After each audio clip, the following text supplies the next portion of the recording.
She's gone. There's a song. I'm not going to sing it at the moment. She back? Is she on? Yeah. Julie? Okay. So we're going to call the meeting to order. I would like to acknowledge that we are on the unceded territory of the Likwata people. We have the adoption of the agenda. Thank you, Director Wally. Second was Director Davis. Discussion. All in favor? Opposed? Seeing none, carried.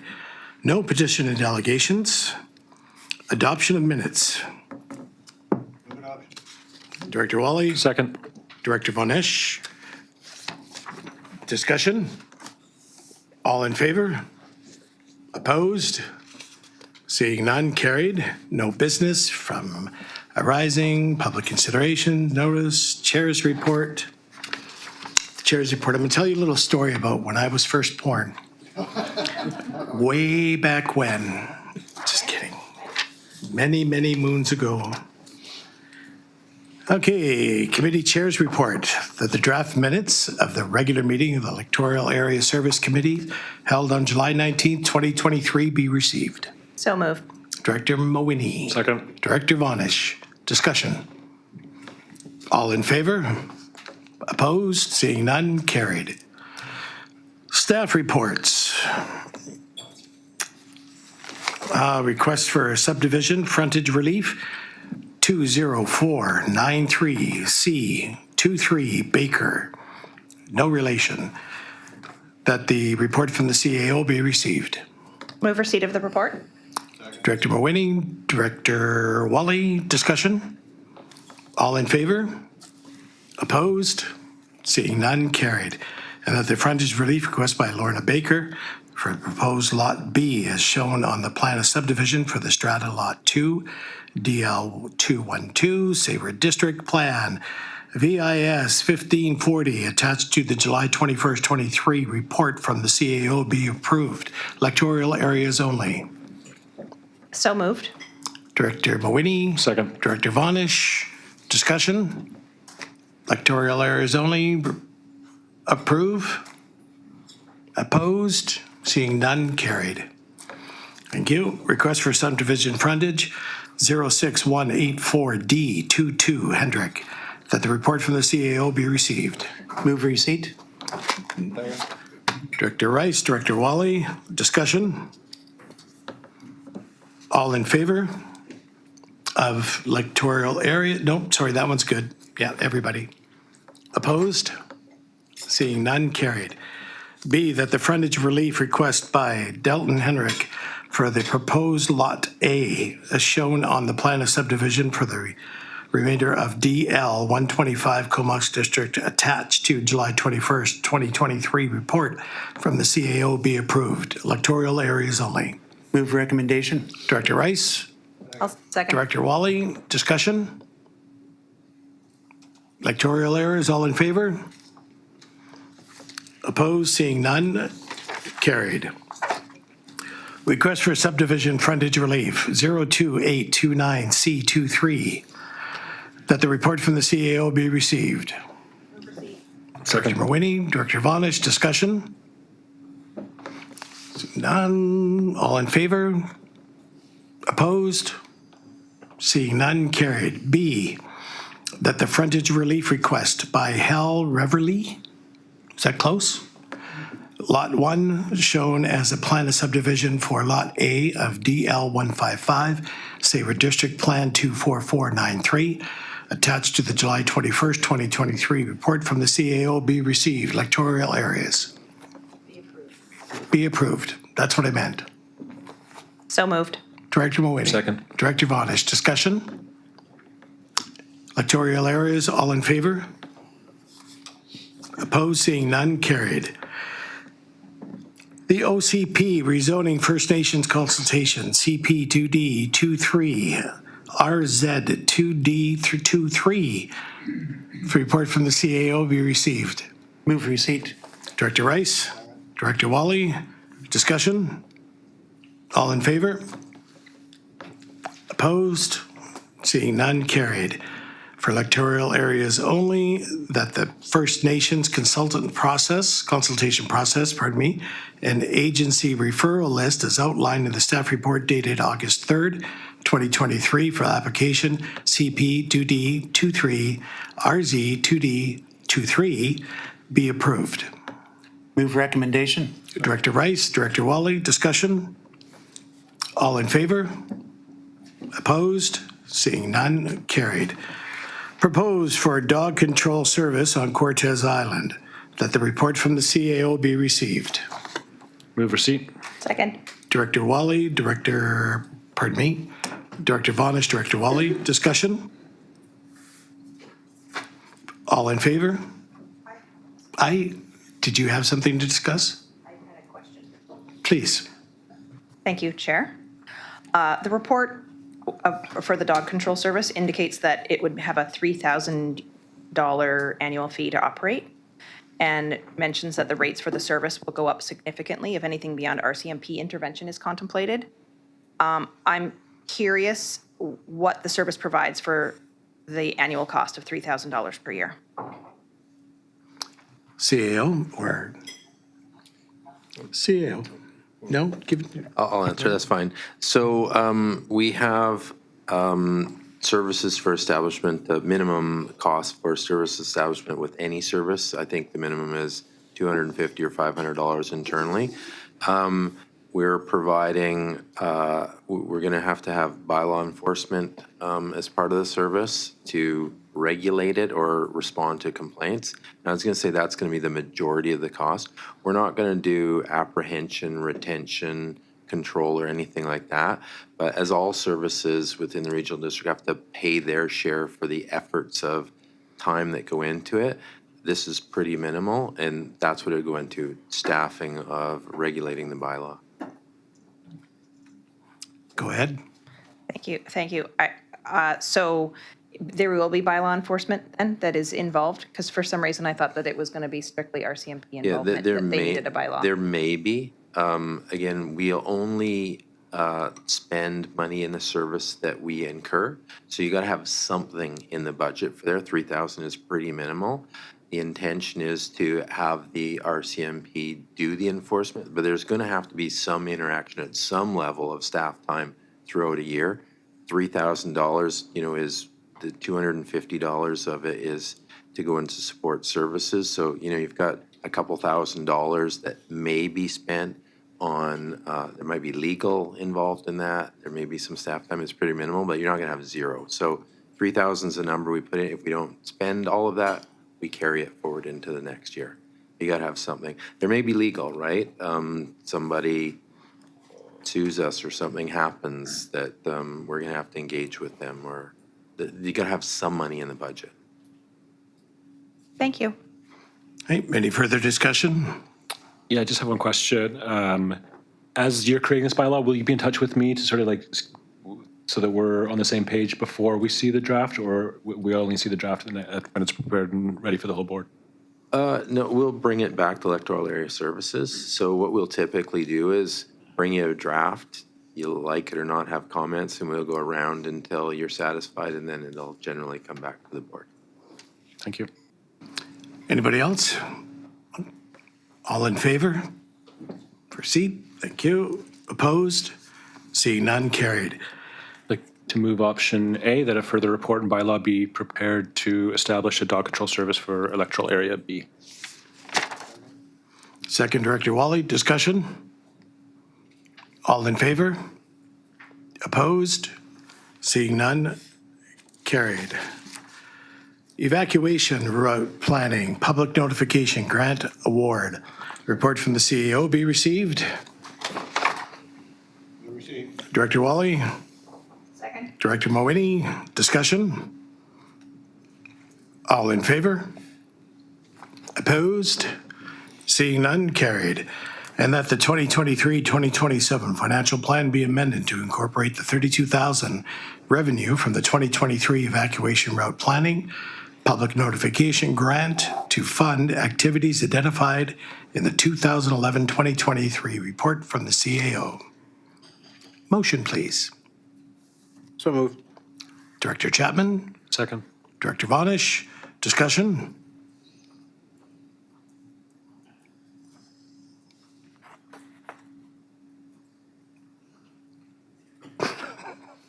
All in favor? Opposed? Seeing none, carried. Growing Communities Grant, proposed allocation, that the report from the CAO be received. Director Lott, Second. Director Rice, discussion? Thank you, Mr. Chair. So I'll just give a little background here. So we got the Growing Communities Fund early in the year and appreciate everyone's patience. We have to allocate the funds by the end of the year, but that doesn't mean we have to have them spent. So we got a lot of balls in the air trying to look at services that have gaps in their financial plans, projects that we have that maybe have insufficient funds. I look at things that gas tax maybe won't be able to pay for because of the restrictions on them. Try to use ways to ease requisition and at the same time populating, projects across the region. The only thing the board has committed to was the Coetzee First Nation, the $3,000 at the last meeting. So what you see here is my best estimation over what I have line of sight on what's going on and the wheels in motion in a lot of projects throughout the regional district, and talking to all the directors, that this is mine and staff's best attempt to populate the Growing Communities Fund. Happy to take any questions or input. Director Wally. Yeah, my only comment is the 300,000 for the regional transportation service vans and buses that I don't expect is going to happen. Maybe that could be better allocated to something else. Thank you. Director Rice. Just a couple of comments. I see that there's 130K there for bus shelters, and my understanding is that yesterday with the discussion that we had with the Ministry of Transportation, that there's a possibility of 99K coming from them for bus shelters. So does Area D still have an opportunity to spend the 130? So yeah, I mean, the board's going to allocate this. I know in Area D, there's additional bus shelters you want. So in an instant like that we could use it as long as the allocation meets what the board's direction is, that's fine. There's going to be things in here. I mean, this is a pretty round number, and I've matched the funding and the projects exactly. That's not going to happen. So at some point in time, there's going to come a report back. Maybe this project was less, maybe this was more, maybe this one didn't happen. That we'll add all those back in the list and say, hey, board, it looks like we have, X amount of dollars that are unallocated for a number of reasons. One more question. I just wanted to know, with the water pressure study, I know that this has been on the books for several years. When that study is completed, will it also include a cost of the recommendations that would come from it? Yeah, likely. So we have some deficient areas of pressure in Area D. You're going to model the network and find out what you can do with those areas and what the costs are going to be to fix it. Thank you. Director Davis. Yeah, thank you, Chair. I just wanted to speak in favor of having this placeholder 300,000 for the regional transit program that we're hopefully going to launch. I realize that not all directors may be in favor of this, but I think it is very important for small communities such as ours, where we've had a lot of advocacy over the years for this to move forward. And I know it'll benefit a lot of the other areas in our district, such as Gold River, Sayward, Bear Harbor, areas like that, Cayuga potentially. So that's my comment on that. Another thing I wanted to raise, and I have spoken this previously, and I've been remiss in not bringing this forward as a possible funding item for this, is I haven't mentioned that we need to have some tsunami sensors installed in Tassus Inlet for local events, and I have spoken to this regarding potentials for rock slides. I have talked to geologists regarding this and subsea slumping, which can happen in our inlet. I know there's going to be sensors installed offshore, and this is good for general warning, but we're protected from a lot of those offshore tsunamis. So I would like to request that we have a placeholder of $50,000 put into this budget, this potential budget, for installing tsunami and basically landslide sensors for Tassus Inlet. Yeah. So that's all I just got to for say. clarity, would you say that is, in case there's leftover, we call that project, 26A? Or do you want something removed from it? So I've allocated 100% of the money here. And so there's two options there. One, 50,000 reduction in something in here, and or if there's money left over, a project didn't happen, a project didn't cost as much as it did, that could be a priority for the remaining funding. Well, I feel for us, for where I live, that this would be a priority item for funding. I note that there are some good general regional services, but there's nothing really added specifically for our region. I would also note that about 500,000 of this is budgeted towards Campbell River related services. So I would advocate for 50,000 to be somehow found within this budget for this item, because this is potentially a life-saving issue in our community should one of these events occur. Just as another possible option, is it something you think through, as the board I'm sure is recognized in their term here, that we're almost coming every 2 weeks with an award for emergency services. We do quite well. Do you think that would be something that we could put on a request for a funding program through EMBC? I would be open to that. I think what I probably need to do is follow up more with NRCan regarding what they would be looking for in terms of resources to make a project like this happen. They're my primary advisors in this. So. How about this, if I suggest that we put line of sight on that through Emergency Management BC, and we see if there's a funding opportunity for that. And then as the first project after all these, if there's any allocation, that we consider that for funding. We just don't know too many details, I would say, and it doesn't sound like you have too many details of it as well. Instead of maybe lopping off randomly something from this, we consider it for an EMBC grant award. Sounds like that's something might be in their bailiwick, and or having it as a project if there's additional funding. 50 grand is not a lot, so I would anticipate there could be an opportunity for that. Yeah, I do recognize that, and I'm also open to that as well. Okay. Okay. Any further discussion? Okay, let's check here. Robin and Mark. Director Vonish first.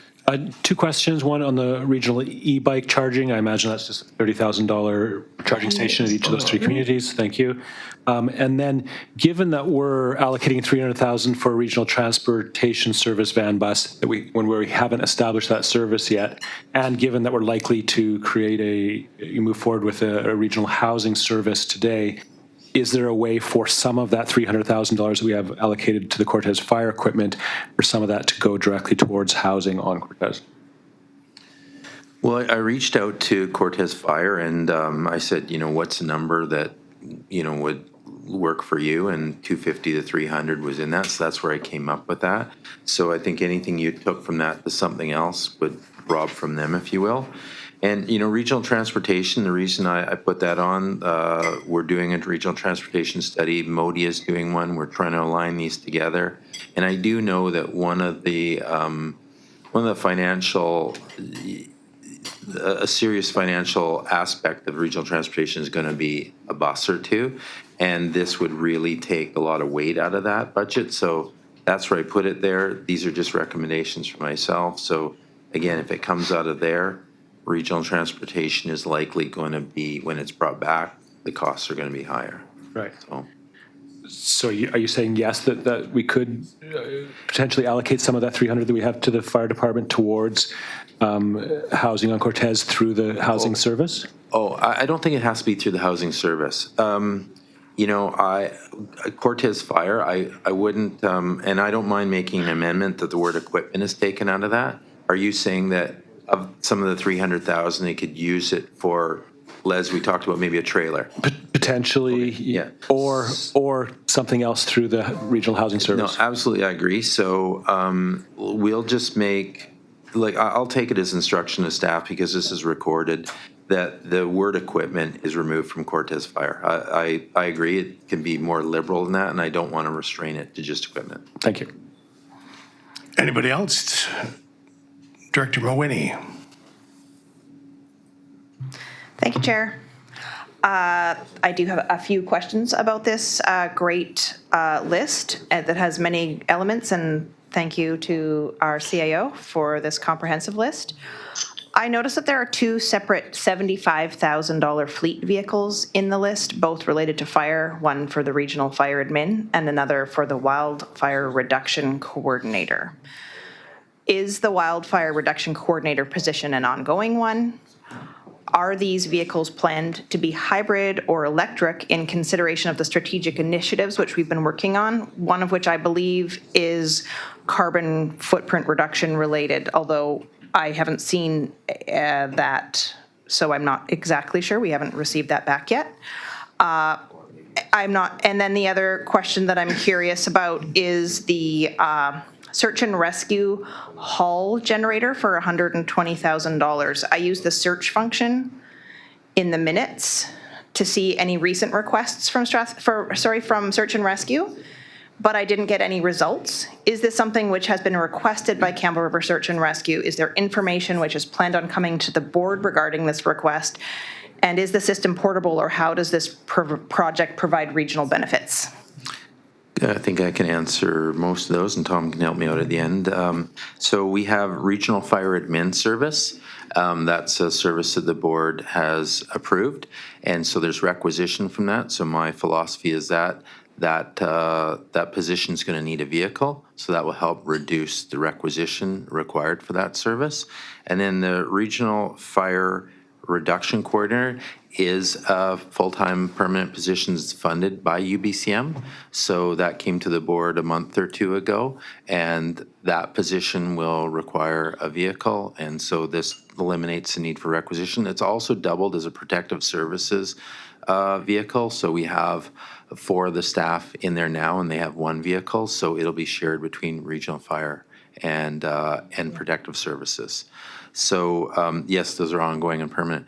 In terms of the hybrid electric vehicle, what we do firstly is assess the needs of the vehicle and then spec out what that vehicle needs to accommodate. So let's say you need a 4-wheel drive, for example. So we spec it out for the needs of that and then put it out for tender and assess the tenders that come in there.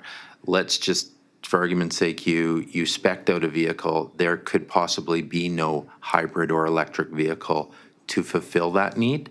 So that's how we, instead of saying we need an electric truck, maybe the only electric truck out there is a Ford Lightning 150 and it's 150 grand, right? So we start with the needs, put it out, see what we get, assess it, and then award based on that. So it has a criteria including environmental concerns, but with the lack of selection that's out there and rural charging, we can't specifically say it has to be electric, it has to be that. So start with the needs, hope for the best, and see what's out there and what responds. The other real challenging thing to us is those vehicles nowadays are not sitting on lots.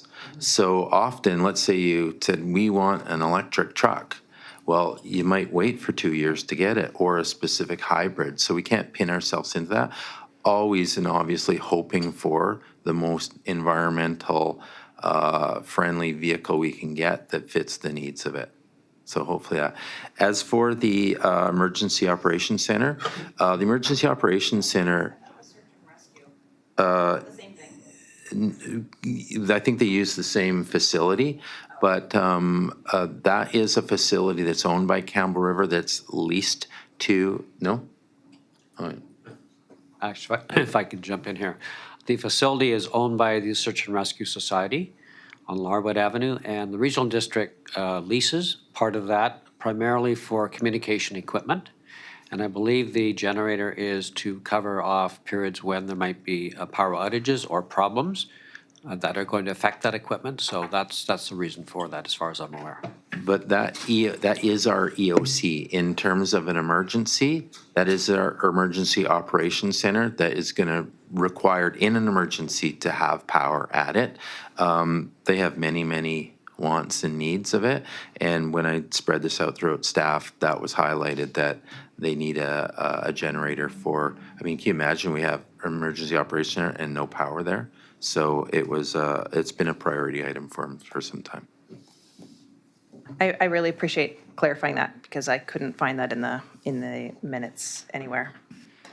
And then I guess my final question or comment would be also just that allocating $350,000 to the swimming pool or the Strathcona Gardens service seems like that's maybe a missed opportunity for that funding to also be considered for other services which might be able to provide a more regional benefit.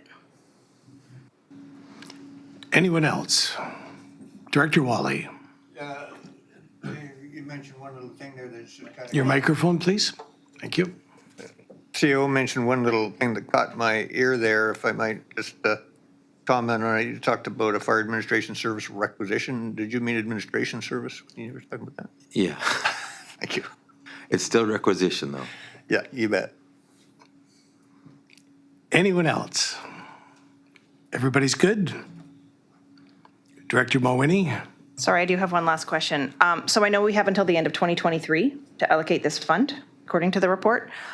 Once the allocations have been made, are we submitting those to the province? So what would happen if one of the allocations needs to be reallocated? Do we have that capacity or ability? Yeah, that's no problem. I mean, they gave this money to every local government.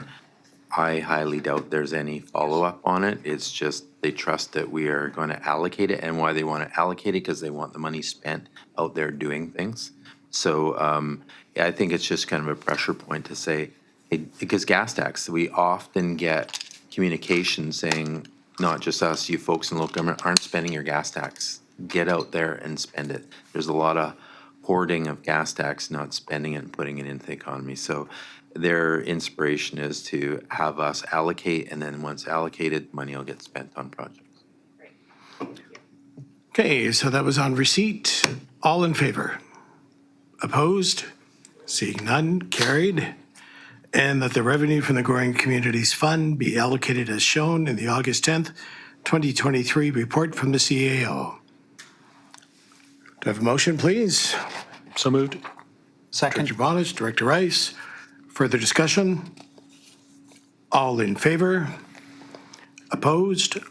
Seeing none, carried. Teams, aeromedical funding. That the report from the CAO be received. Move receipt. Director Rice? Director Wally, second. Discussion?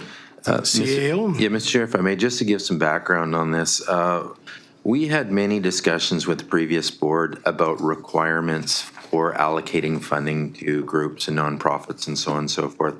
And it may have been a little onerous in what we required from them, and not all organizations could fulfill the requirements we asked for. Team Aeromedical, they had an ask, and the board required them to provide us a financial statement, or a budget that they do not produce, and it would cost them money.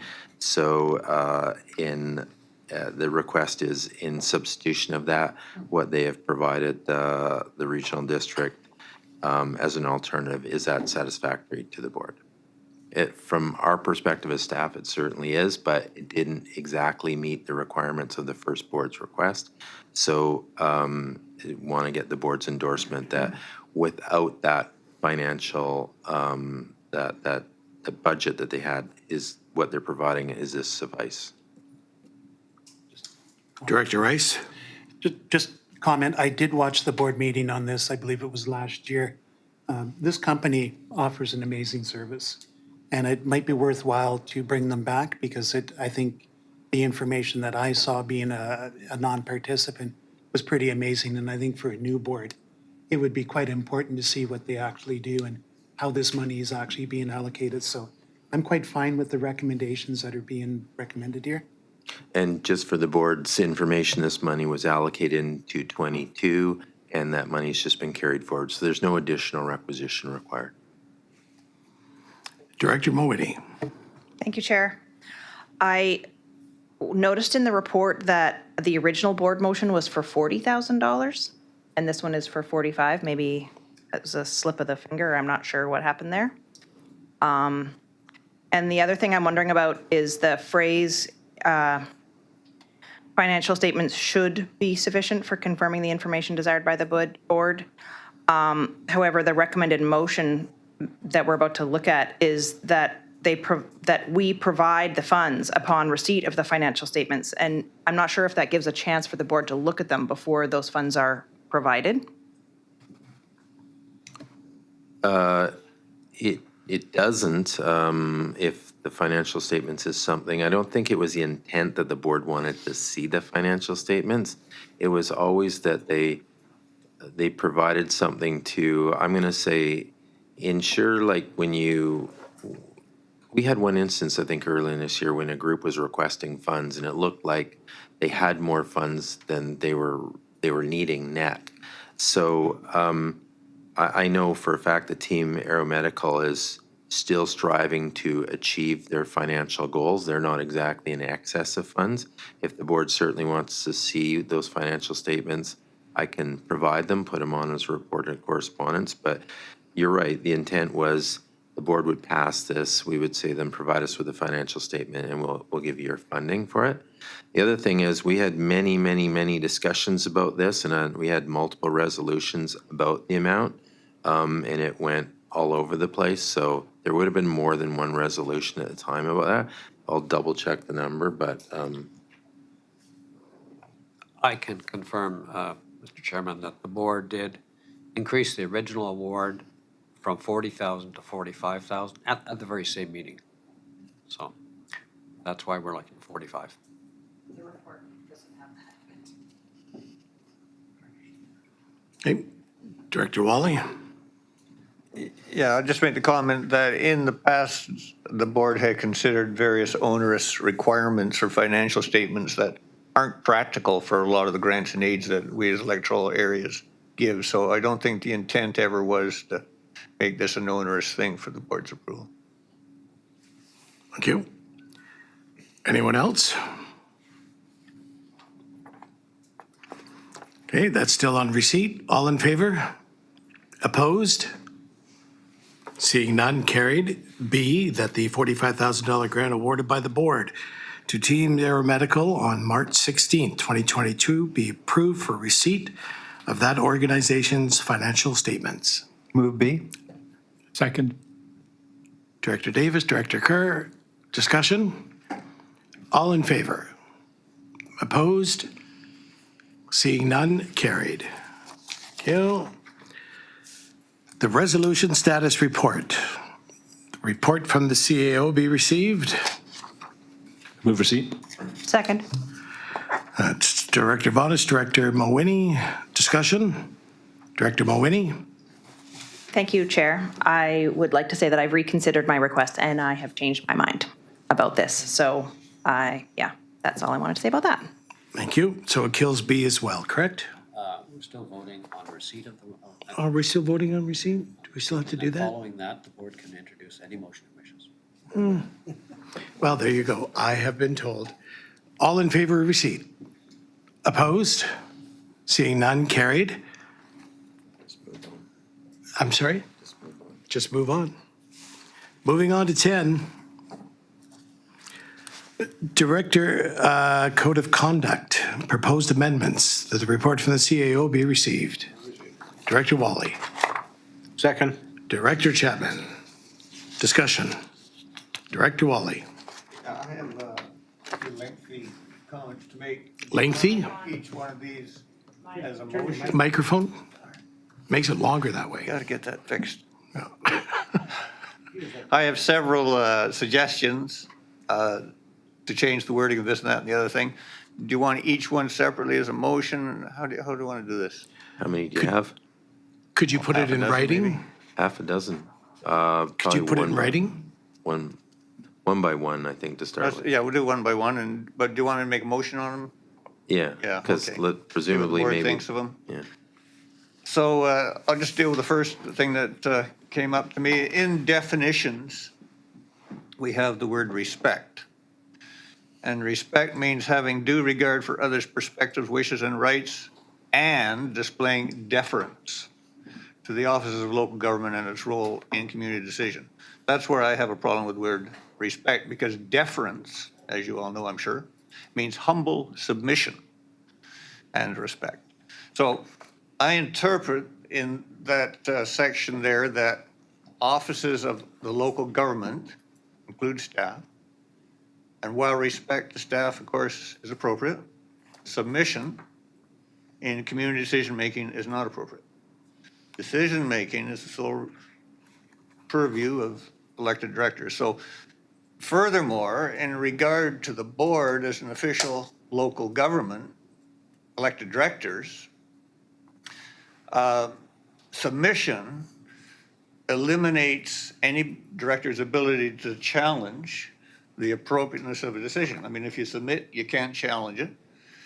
The ability to work towards a reconsideration of a motion, that's not being submissive. The request for intervention of a provincial minister when you figure that the board's gone off the rails on it, that's not submission. Or initiating a provincial service review, that's not submission.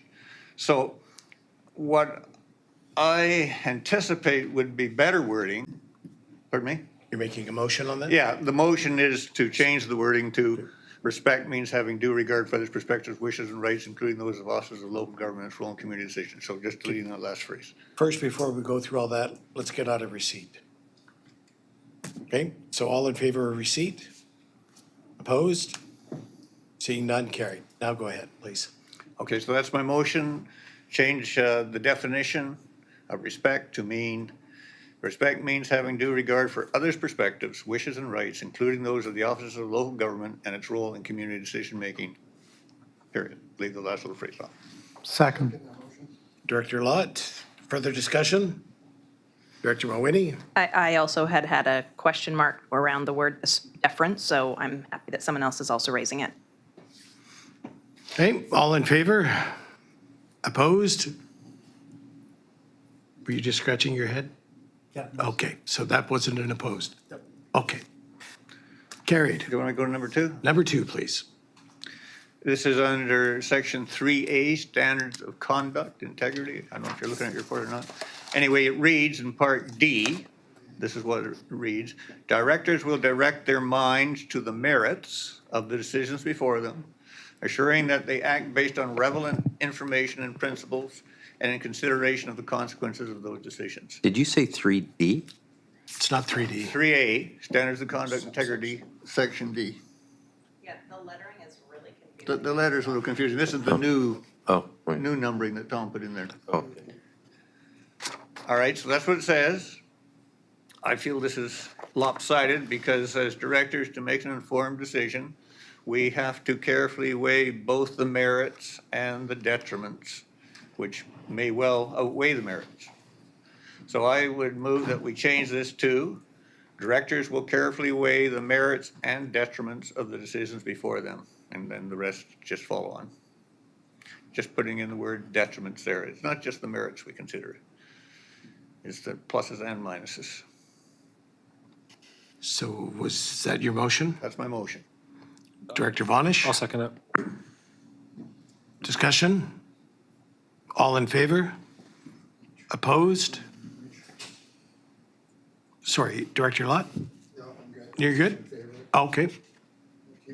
Carried. All right, next one. 3B, standards of conduct, respect.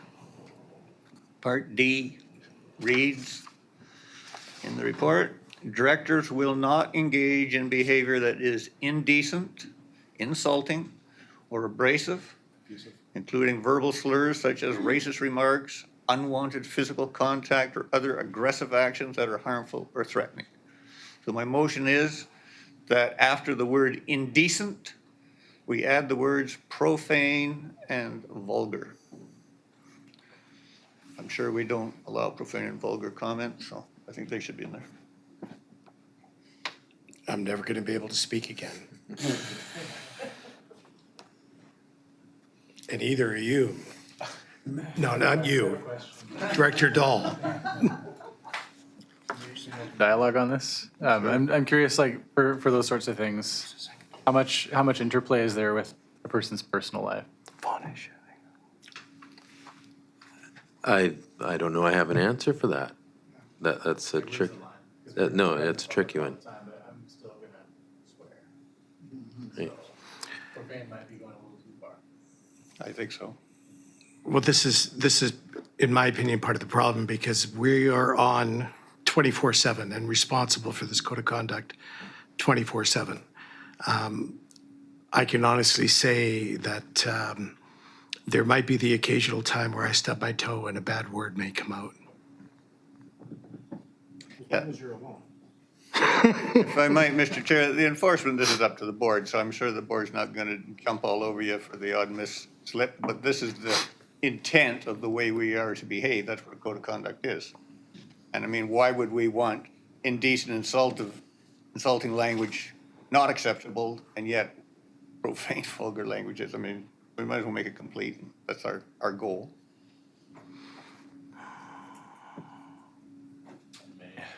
I understand the goal with this is to make sure that we conduct ourselves in a way that induces public confidence in local government. But in general, I struggle with the the overarching application of this to a person's personal life as well. Or when I'm on vacation in Europe, like there's lines that are fairly poorly defined between where these apply and where they don't. I think we need to define that if I'm going to vote yes to approving any such bylaw. I think a small amendment to that would be if it's acceptable, acceptable. I can't even speak anymore. Acceptable, thank you very much. It's my interpreter, Director Chapman, for at the boardroom table or conducted during the board meetings. I think that would be acceptable to put in. And not in terms of public, because I mean, that they're gonna lock up Director Dahl. Well, that's fact. So, Mr. Chair, I could put in add that at the board table or something like that if that's the. Yes, please. Okay, we'll add at the board table. Could I have a seconder for that? Second. Okay. Any other further discussion? We can't swear at each other? Not yet, but as soon as the meeting's over, have at her. All in favor? Opposed? I think I can get into the end here, Mr. Chair. Seeing none, carried. Number 4. This is under the new section 3C, Standards of Conduct Accountability. Now, I'll just remind the board that in the definitions at the beginning of this code, accountability was defined as meaning an obligation and willingness to accept responsibility or to account for one's actions. I suppose that means your own actions. And then in this new code we're looking at today, it says accountability is demonstrated by the following conduct. Part A, directors will be responsible for the decisions that they make and be accountable for their own actions and the collective actions of the board. That one sticks in my throat. Directors who vote against a motion, for example, that is passed by the board should not be held accountable for the collective actions of the rest of the board, which was taken against their will. Imagine you're in court and you're being sued because the board did something that contravened a bylaw or something, and you voted against it. How are you going to be held accountable for the decision of the board? Doesn't make sense. So my motion is delete that phrase and the collective actions of the board. Someone want to second that one? I'll second that one. Director Moini-Lott. Discussion? Director Sinat. Yeah, I think I understand Director Wally's intention in terms of voting against, but I think this also tries to get to the idea that if there is a collective decision of the board and you were part of it, you are also accountable for it. So I think it's a fine point. And I think you'd agree that if you did vote along and we were all a part of the collective decision, then we're all going to be accountable for it. So I don't know if there's just a wordsmithing that has to happen here, but I agree with your point that if you were voting against, then you're not accountable for that decision of the board. Thank you. Director Bonish? Thank you. Just through the chair, Director Sinnott, I think that would be covered in the 3D Part B, where it talks about like if a decision is made on the board that we're all, accepting that decision and would you agree? I just trying to figure out what they're trying to get at 3CA without making it you're accountable for something that you did not agree with unless you add a condition at the end. Yeah, I think if that phrase is deleted, it looks after it. I'm fine with that. I just wanted to raise the point. Thank you. Further discussion? All in favor? Opposed? Seeing none, carried. Okay, one more, Mr. Chair. By all means. Part B of the same section, directors will consider the issues before them and make decisions as a collective body, which means that directors will actively participate in debate about the merits of a decision, but once a decision has been made, all directors will recognize the democratic majority, ideally acknowledging its rationale when articulating their opinions on a decision. Now, where it says ideally acknowledging its rationale, that's where I have a little bit of a problem here. Acknowledging means accepting or admitting the existence of the truth of the matter. And I think we would all recognize, although not state publicly, but we'd recognize that the real truth behind a decision might not be quite what's articulated in public. And I feel that as a director's own personal integrity, when we're talking with our constituents, sometimes it's more important to be honest about it and say, well, the real reason we made that decision was this, even though in public we're pretending maybe that it's something else. So my motion is that it would be better to remove that last phrase that starts with ideally acknowledging its rationale when articulating the principles of the board. Because when you say ideally, I mean, what's ideally? It means that would be a good idea, maybe. It's not enforceable. It's just a non-event clause. It doesn't need to be there. Not enforceable. So I would ask that we remove that. I'm not sure I understand. The idea, even if, for example, the board votes a certain way that I disagreed with. Yeah. Okay, when we go out, Yeah, we support the board decision that's right. We're not arguing about as a that. whole, That's not the point. okay? The point is, if you say, I move that Area A help pay for this function because, in reality, even though it benefits directly the village of Sayward, that, anything that benefits Sayward really benefits the valley as well, so they should help pay for it. So that's the rationale. When I go to the public, I'll say, well, privately, the real reason the village wants to do this is because they need help, assistance with the financing. That's what I'm talking about.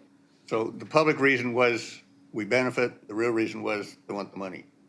So the problem with it is that little word ideally, I mean, this is the ideal. It doesn't mean it's enforceable or anybody has to follow it. It would be just a great idea. It's like a pie in the sky kind of wish at the end of the bylaw. This is a bylaw. I mean, it's not a philosophical discussion. So when you put ideally in there, I mean, right away it takes out any enforceability from it.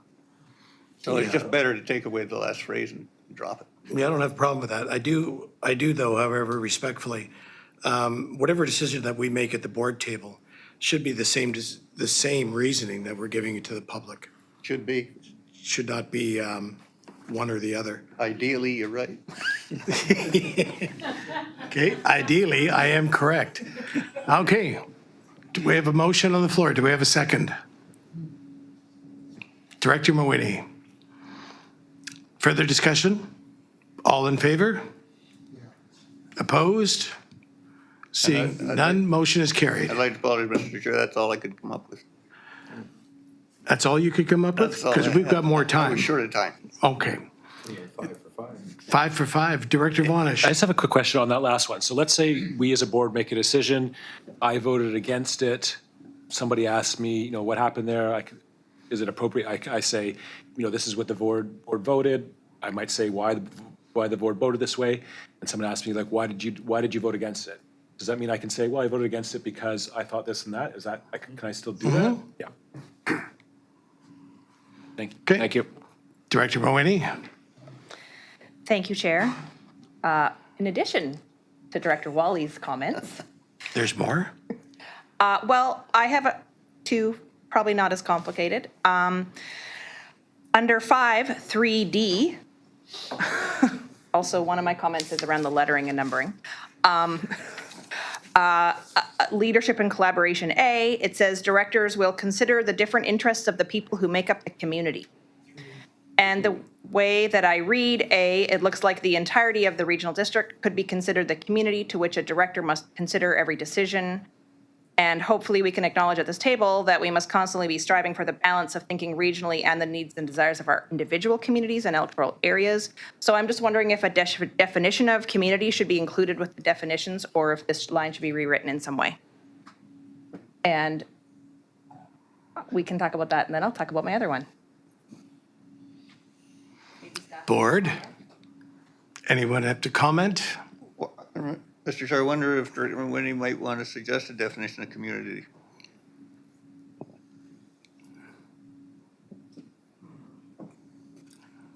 Don't want to put you on the spot, but Region. maybe Mr. Yates would like to. Mr. Yates says region. Mr. Chairman, I think a simple solution might be to change the word community to region. But maybe that is not addressing Director Mawini's concern. We are a regional district, however.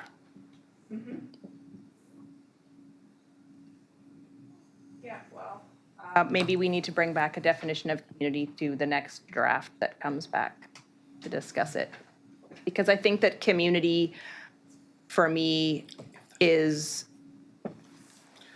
twofold. There's the region, there's the area that I represent, and there's also the region. And we each director has those two things that they're constantly holding in balance. So when it's only saying one word, community, it's tricky to know what is meant by that. Okay, so you should make a motion if you want to bring that back at another time. I'd like to make a motion that a definition of community, which includes reference to our individual areas and the region as a whole, be included in the next draft. I'll second. Mr. Chair, I wonder if we had communities, just put an S on the end, if that might resolve the problem. What do you think, Director Sanat? I'm trying to figure out, this is the essential debate we have around the table. And I'll bring up the fish farming and aquaculture as the prime example.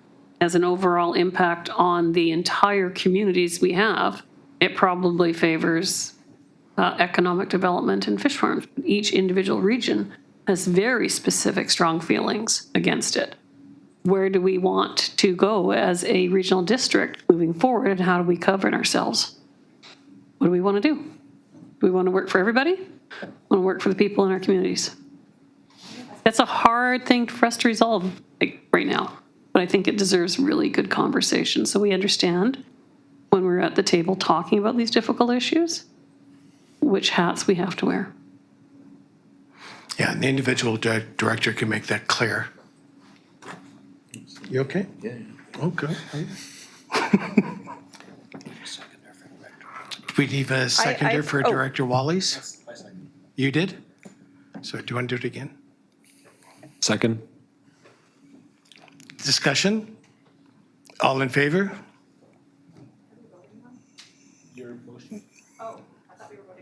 No, your motion, I was just talking, that's all.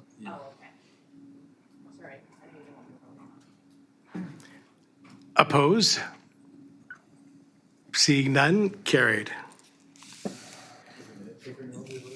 Yeah, we know. You had a second one you said? You might as well.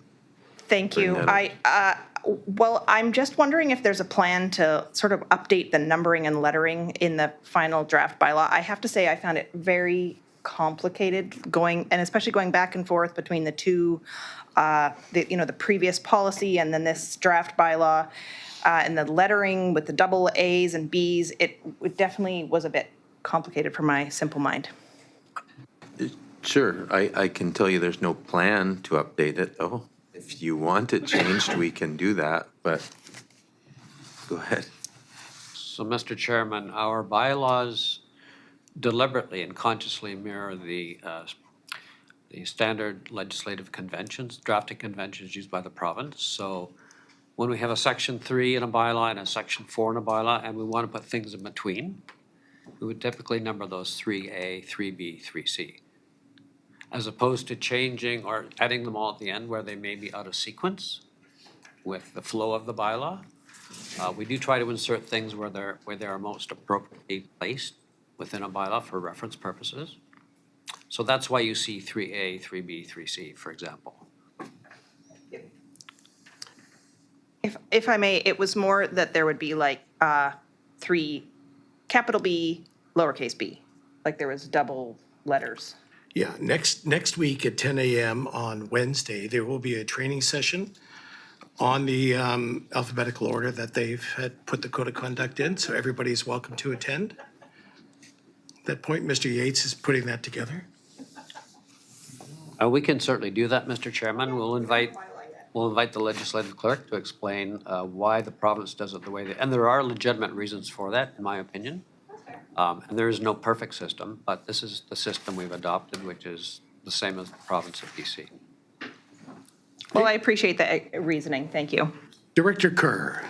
Thank you, Chair Baker. And I just wanted to thank Director Wally for his contributions to this discussion and this bylaw.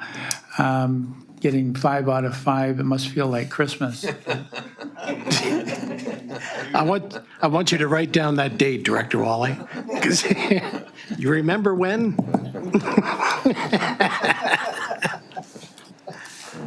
Okay, so we're moving on. We're going to 11, right? On B, pardon me. We're still B? We're still in B? Sorry, it was so long ago. As amended, I think. B as amended? Draft bylaw attached to the report as amended. As amended. There you go. The draft bylaw attached to the report as amended to August 11th, 2023, report from the CAO be approved and returned from formal consideration of the board. So moved. Second. Director Vontas, Director Moini, Wallen, okay, we're good. Discussion? All in favor? Opposed? Seeing none, carried. Permissive tax exemption 2024, the Royal Canadian Legion Branch 154. The report from the CAO be received. Move receipt. Director Moini. Director Wally, discussion? All in favor? Opposed? Seeing none, carried. And that the bylaw prepared for the board's consideration would allow the permissive tax exemption 2024 for all the land improvements in the property class 08 recreation nonprofit lot A, DL 24 Sabre District Plan, VIP 30584, folio number 0.5, comma, Royal Canadian Legion Branch 154, Harriet Bay, Quadra Island. I would like to move B, the one you just said. Second. Director Moini, Director Vonish, any other discussion? All in favor? Opposed? Seeing none, carried. First Nations Cultural Awareness Training Plan, that the report from the CAO be received. So moved. So moved. Director Rice, Director Moini is second, and we have Renee will speak to that. Hello. Good afternoon, Chair Baker and directors. In May of this year, the board approved the First Nation Cultural Awareness Training Plan, and at that time we had we were sourcing some providers to deliver training specifically to support local government staff and elected officials in building relationships with local First Nations and to increase the knowledge of the application of DRIPA and DRIP, the TRC calls to action, in our day-to-day work and our governance. We propose moving forward with the Indigenous Perspective Society to deliver this important training. The proposed dates are October 26th and 27th.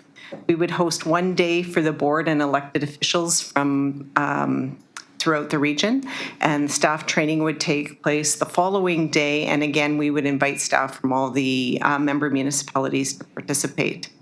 If the board has a preference of October 26th or 27th, we can accommodate and schedule accordingly. October 25th is a board meeting day, and we scheduled the training for the following day just to accommodate travel. Director Bonish? Is that available online as well, or is it just in person? This would be in person. Any other questions? Director Mawhinney? Thank you, Chair and Renee. I had one question, and I was wondering if the board training would be able to also include understanding the Indigenous self-government structures which are employed within regionally acknowledged First Nations. We can accommodate that request. I believe there's a number of different governance structures, and each of our First Nations might have a different, slightly different structure. But yes, we can include that. We can reach out to our provider and make sure that they have knowledge on that and can share information. Anyone else? Okay, so we're still on receipt. All in favor? Opposed? Seeing none, motion is carried. And that the First Nature Cultural Awareness Training Session for elected officials and staff be scheduled for October 26th and 27th, 2023. So moved. Director Mawhinney. Second. Director Bonish. Further discussion? All in favor? Opposed? Seeing none, carried. Thank you, Renee. Bylaws number 342, Strathcona Gardens Loan Authorization, that the report from the CAO be received.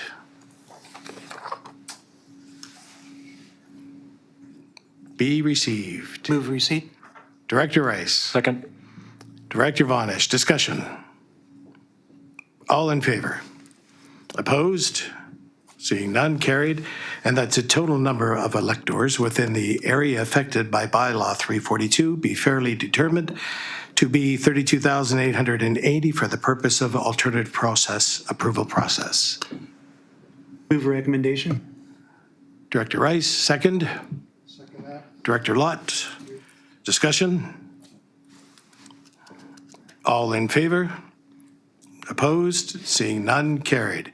And that the deadline for submissions for electoral responses in respect to the alternative approval process for bylaw 342 be established at noon, 12 o'clock Wednesday, October 4th, 2023. So moved. Director Chapman, Director Second. Rice, second. Discussion? All in. Director Mawhinney and then Director Lott. No, I'm good. I was voting on it. Oh, were you voting? So was I. Ahead of you there. Okay, it's all good. Director Mawhinney? Thank you, Chair. I wanted to bring up something which I think is important with something as significant as this $64 million question.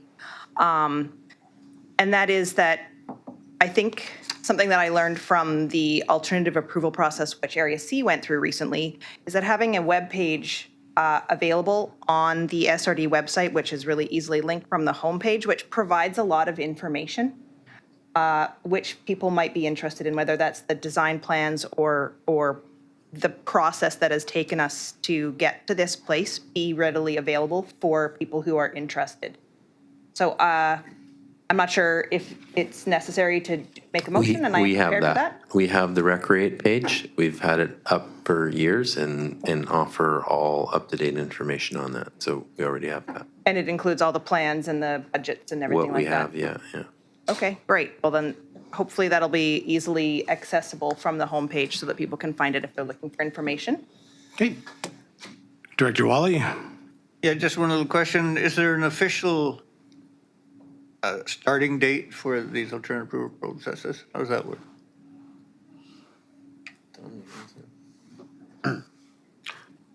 Yes, there is. How does that Did work? you want to know what it was? We're going to make a motion today to do it, so when does it start? So, Mr. Chairman, what will happen if, assuming the board proceeds that far today, we will have the first public notice not later than next Wednesday for the public, and that'll be followed up with subsequent notices to ensure we meet the statutory requirements for this process. And there will be an opportunity for at least 30 days following the second notice for the public to respond if they're in opposition to it. So you count backwards 30 days from the deadline, and that would probably be it. Yes. Thank you. Okay. Director Mawhinney. Thank you, Chair. And I guess it's just a bit of a follow-up to my previous question, saying that there's going to be all the design plans and way that we've reached this point in the conversation. Will that Recreate page also have the notice of the assent to voters form and all of those pieces available? Mr. Yates is saying yes. Definitely. Okay, so all in favor? Opposed? Seeing none, carried. D, that the elector response from attached to the August 11, 2023 report from the CAO be approved for use in alternative process, approval process for bylaw 342, dyslexic. So moved. So moved. Second. Director Lott, Director Rice, all in favor? Opposed? Seeing none, carried. Bylaw 487, Electoral Area C, Wharf Service, that the report from the CAO be received. Move receipt. Second. Director Mawhinney, Director Chapman, and Director Yates, pardon me, our new Director Yates will speak to it. You've been demoted, I'm sorry, CO. Yeah, it's quite all right. Thank you, Mr. Chair. So the report simply outlines the response or the result of the alternate approval process that was recently undertaken. Obviously, there are more than enough negative responses to prevent the board from moving forward with adoption of the bylaw at this time. The report does outline some alternatives for the board. If it wishes to take this to a vote, it can do that. But there's a time limit attached to that, and the board should reckon with that before making its decision. Alternatively, the board could decide to simply not move forward with the bylaw whatsoever and deal with the with whatever the future holds. So we'll leave that up to the board to decide where it wants to go. Questions from the board? Okay, we're still on receipt. All in favor of receipt? Opposed? Seeing none, carried. Any motion? Director Mawhinney? Thank you, Chair. Considering the broad response to this alternative approval process, I think that it's best I move that a report on next steps and possibilities be brought to the Electoral Area Services Committee. Okay, do we have a second? Director Wally. Further discussion? All in favor?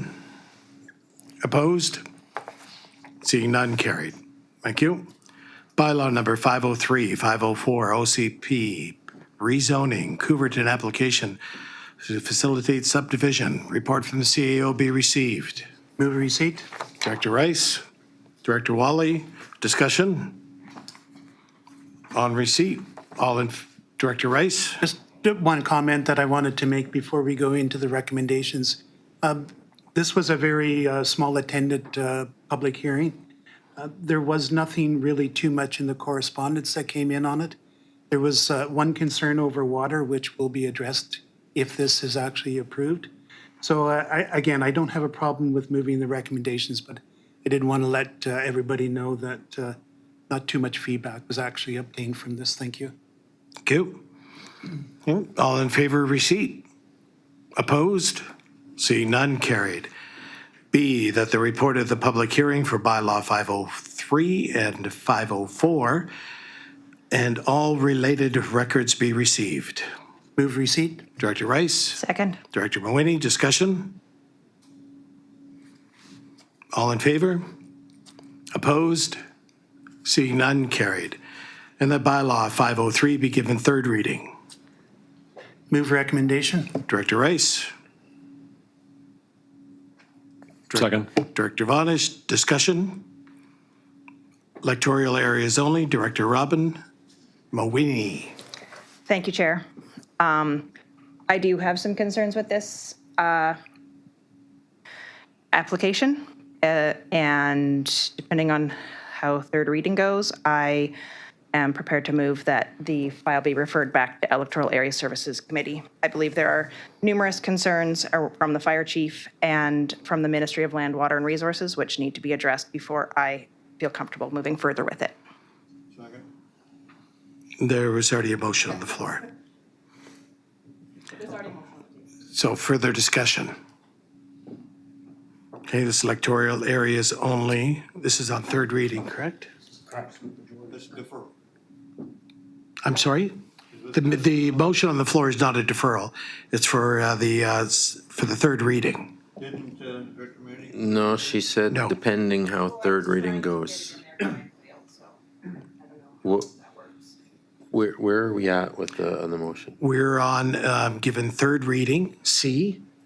We're on discussion. Mr. Chair, didn't Director Manning move a referral? No. No. What did you move? She said depending on third reading. I should have asked for for a follow-up motion on B. However, somehow it failed me before C was moved. You can move a deferral anytime you want. It's a referral.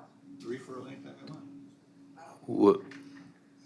What, are you trying to refer this back to East, or is that your wish?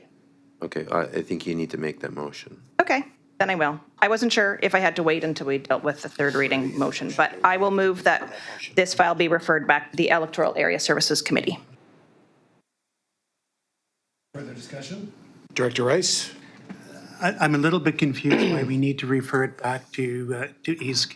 I read the report from the fire chief with regards to a water tower. The issue there is that, of course, they have the tanker truck. We already, I've had a chat with the First Nations folks. It looks like we'll be able to resolve that with having them grant use of their water towers. And I don't know what purpose it serves by sending this back. Give you some history on this. This has already come to the board previously, and it was already, many years ago that it was turned away, and in preference of not allowing this to move forward, the subdivision that we were just discussing this morning in the board meeting on Chantrell was allowed to move forward. So this applicant has waited quite some time to bring something forward. I don't see the purpose of referring this back to EASC. I'm not sure what other answers you're looking for. Director Mawini, then Director Wally. Okay, well, I do have several questions, and I thought that it was probably better for us to discuss them at EASC rather than involve the entire board in them. And honestly, at this point, because of the concerns that the fire chief raised, and I'm not comfortable with moving or approving third reading. Director Wally. Yeah, I just wanted to point out that when electoral areas have concerns, the best place to discuss is the electoral area. That's what the motion's for. It doesn't stop anything. It just delays it for a brief period of time. Director Vonish. And it's my understanding this vote requires an absolute majority, so if one person dissents here, it dies. Is that right? Mr. Yates. This is an electoral. Mr. Chairman, under the board's procedural rules, if the motion for third reading does not pass, then the bylaw is dead. But that would take 2 of the 4 directors to be opposed to third reading for that to happen. It says absolute majority in the agenda. What does that mean? Mr. Chairman, that is only applicable at adoption. I'm sorry, I'm looking at the wrong one. This is bylaw 403, so that would mean, yes, sorry, only one, if there was one director in opposition, it would still pass. If there was two directors in opposition, it would fail. Absolute majority means all of the directors who are entitled to vote, not just those who actually vote.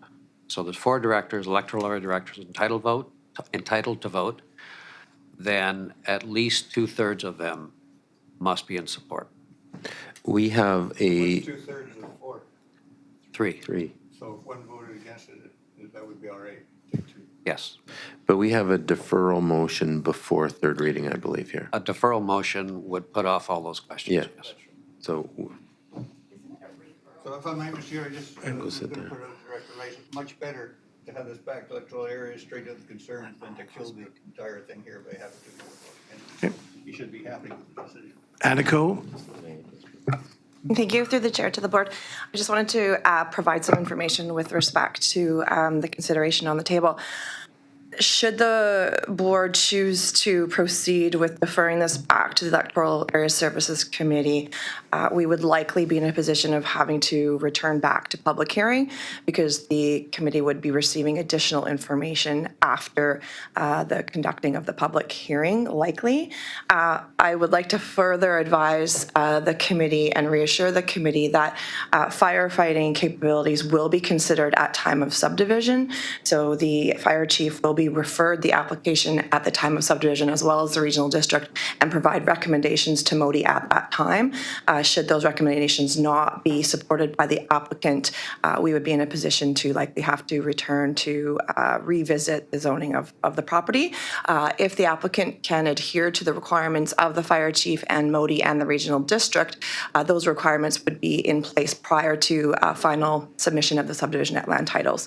So there still is a step in this process to ensure that appropriate servicing, whether it be fire, sewer, or water, is in place prior to creating any additional lots.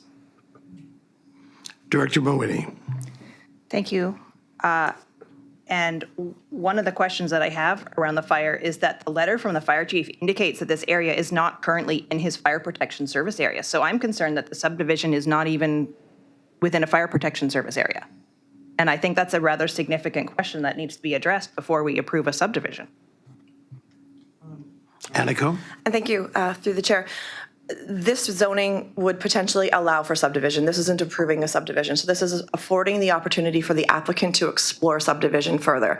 Should that not be supported by MODI or any of those service agencies, the subdivision will not proceed. Does that help answer your question, Director Mowini? Not really, and it doesn't answer the question if there's a public amenity contribution or parkland either. I have several questions, and that's why I was asking to refer it back to East. Can we call the question, Mr. Chair? One sec, Aniko, and then we'll call to question. Just for information of the committee, these questions,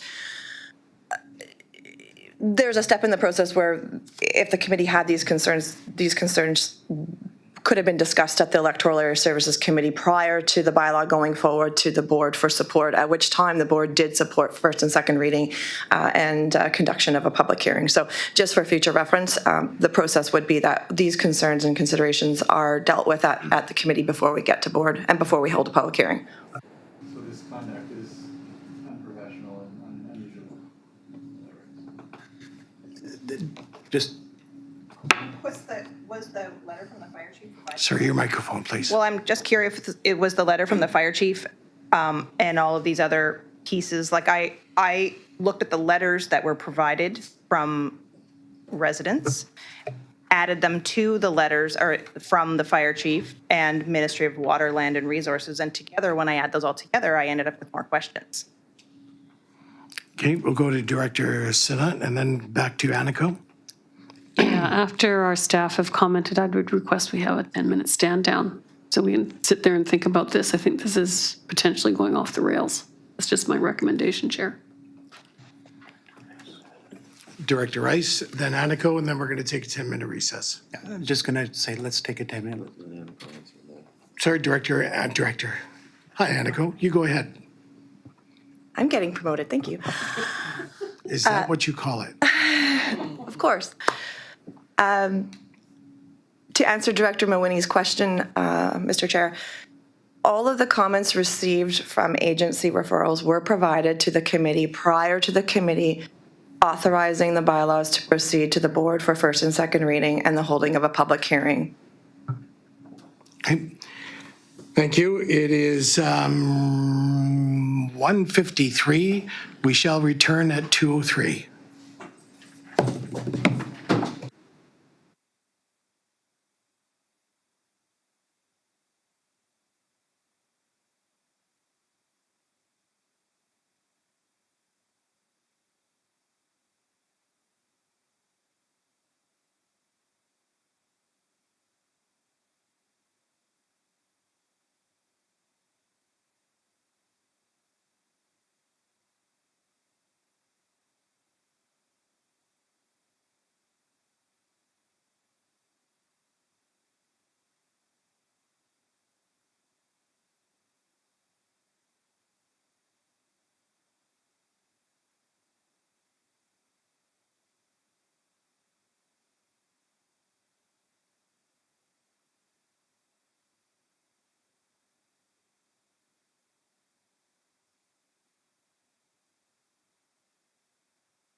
a new public hearing has to be held. So who's going to monitor if new information is coming up?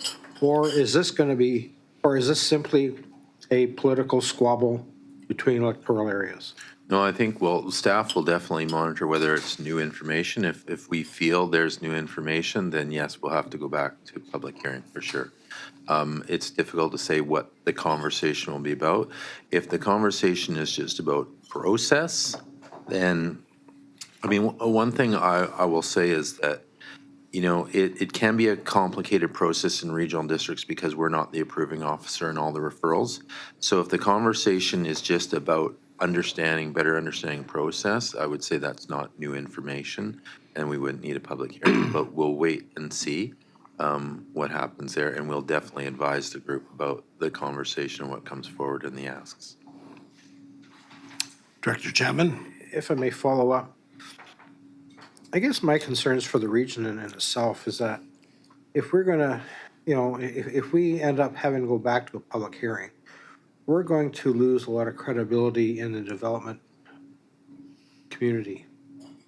And it's going to be hard for us to be taken seriously if we muff this up. And that's a concern I have, is that, you know, we need the housing, and I'm not saying we need just any housing, but we need the housing in our region. And I would hate to see us miss out because of procedural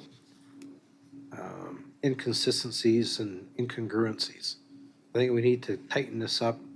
We need to resolve these issues so we can proceed in a more timely fashion. Thank you. Director Dahl? Well, if there isn't the information to answer the questions that Director Mawhinney had already, that would mean there has to be new information added, which means it has to go back to public hearing. And if it has to go back to public hearing, I'd like to know how is this process paid for? I think that it should be shared to the public why there is being the additional expenses incurred in the process. I just want to make sure that Area D isn't the area that's paying for the process to be done a second time, when I think that there's plenty of information already provided, and this is just a political game. So I don't know the answer to that, whether it's questions or process. I don't know. We'll wait and see. Public hearing and the application fees come from the applicants. I'm going to go on a limb and say we certainly, if we had to go to another public hearing, we wouldn't take that out of the applicant. So it has to come from somewhere, though, and the expense would come from Area D. Director Wally and then Director Rice. And then Mr. Yates. The inference that electoral areas play political games is insulting and not appropriate. And I'd like you to call the director to order on that. But you cannot expect any director to vote on something in favor when they're uncomfortable with it. And the proper place to have it straightened out is electoral areas. That's what we're doing. We're not defeating the motion. How much worse would it have been for your housing crisis if we had said, we're not comfortable with this, we'll vote against it, the thing would be dead and it wouldn't happen, there'd be no subdivision. This way it stalls the second reading, it's delayed a little bit, comes back to the board, likely we'll go ahead when questions are answered, that's what everybody wants. Director Rice?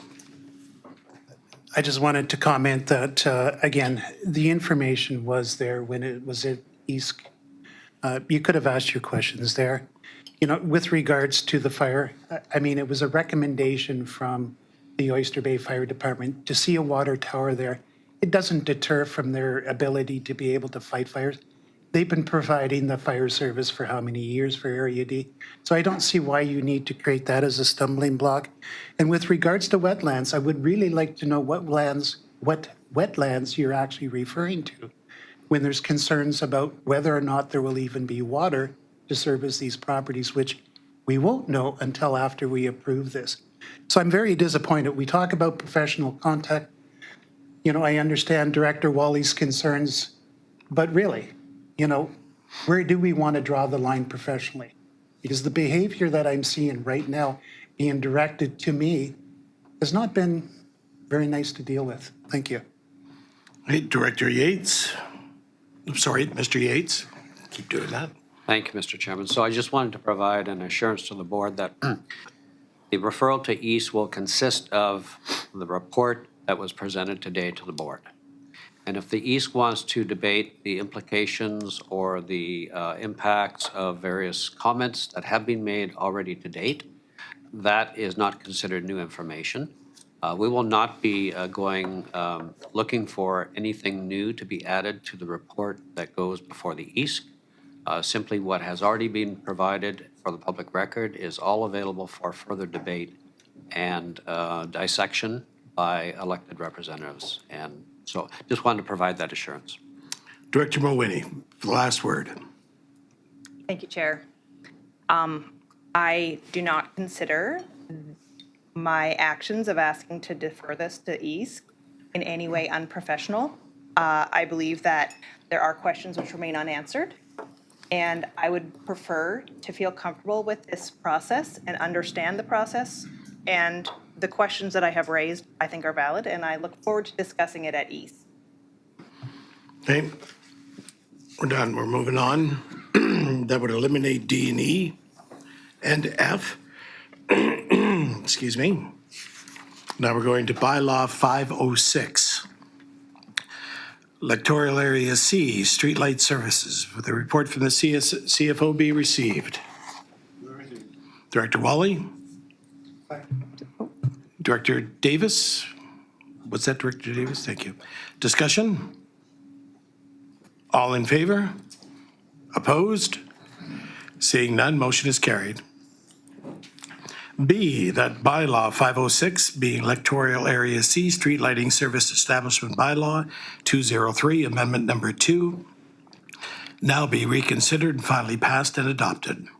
Motion, please. So moved. Director Mulwini, Second. Director Von Esch, discussion? All in favor? Opposed? Seeing none, carried. And that bylaw 509, groundwater regulations, Electoral Area B, that the report from the CAO be received. Move receipt, and I have a subsequent motion.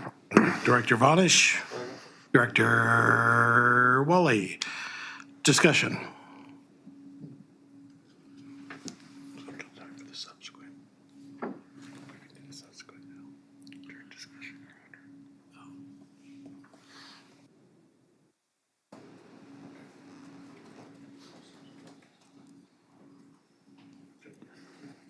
All in favor? Opposed? Seeing none, carried. Director Von Esch? I'd like to make a motion to refer this to EASC for further consideration. I'd like some more time to consult with my community and make sure I get this right. Director Wally, second. Further discussion? All in favor? Electoral areas?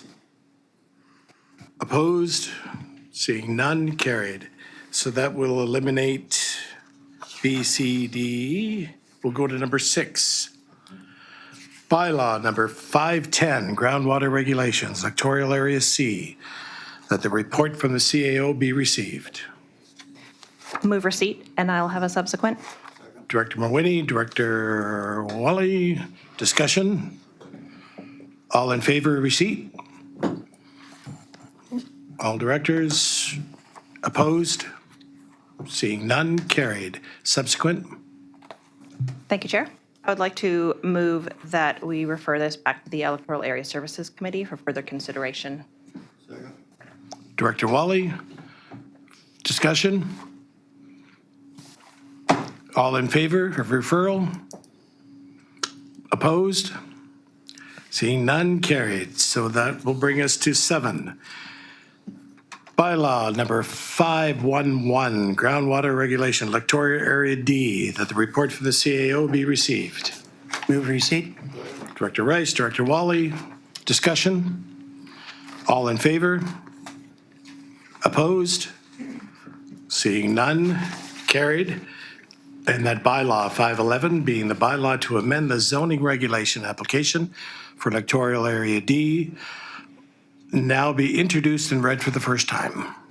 Move recommendation. Director Second. Rice, Director Mawini. Discussion? Director Dahl? Sorry, your microphone's on. I assumed you were. All in favor? Opposed? Seeing none, passed. That bylaw 511 be given second reading. Electoral areas only. Move recommendation. Second. Director Rice, Director Vonish, discussion? All in favor? Opposed, seeing none, carried. And that the public hearing for bylaw 511 be waived in accordance with sections 464, subsection 2 of the Local Government Act. And that bylaw 511 be returned for further consideration at the September 13th, 2023 board meeting. Do I have a motion, please? Directors, area directors only. Move recommendation. Director Rice, Director Vonish, discussion? All in favor? Opposed? Seeing none, carried. Bylaws 512 and 515, Regional Housing Service, that the report from the CAO be received. Move receipt. Director Vonish? Second? Sorry? Second. Director Rice? We'll go to Anico. Thank you through the chair to the board. The item before you is based on direction provided by the board, and we offer you both bylaws 512 and 515, which would authorize the SRD to establish a housing service and a borrowing bylaw. The service bylaw proposed limit is 5 cents per thousand of assessed value, which would yield approximately $750,000, whereas the borrowing bylaw would allow the regional district to borrow up to $6 million to provide funding for housing projects and support throughout the regional district. Now, we had some discussion at the last meeting with respect to the housing service and what the housing service may or may not mean to the regional district. So I'll touch on that a little bit because I think there was a little bit of uncertainty at the last meeting. Now, in absence of a housing service, we are unable to involve ourselves in the provision of housing throughout the regional district and provide support to those not-for-profits that are looking for support and building opportunities for housing throughout the region. Our proposed service would provide the regional district better positioning to both assist not-for-profits and also be able to provide actual housing and capital for projects throughout the region. With the establishment of the housing service, there are a number of opportunities that the regional district will provide itself.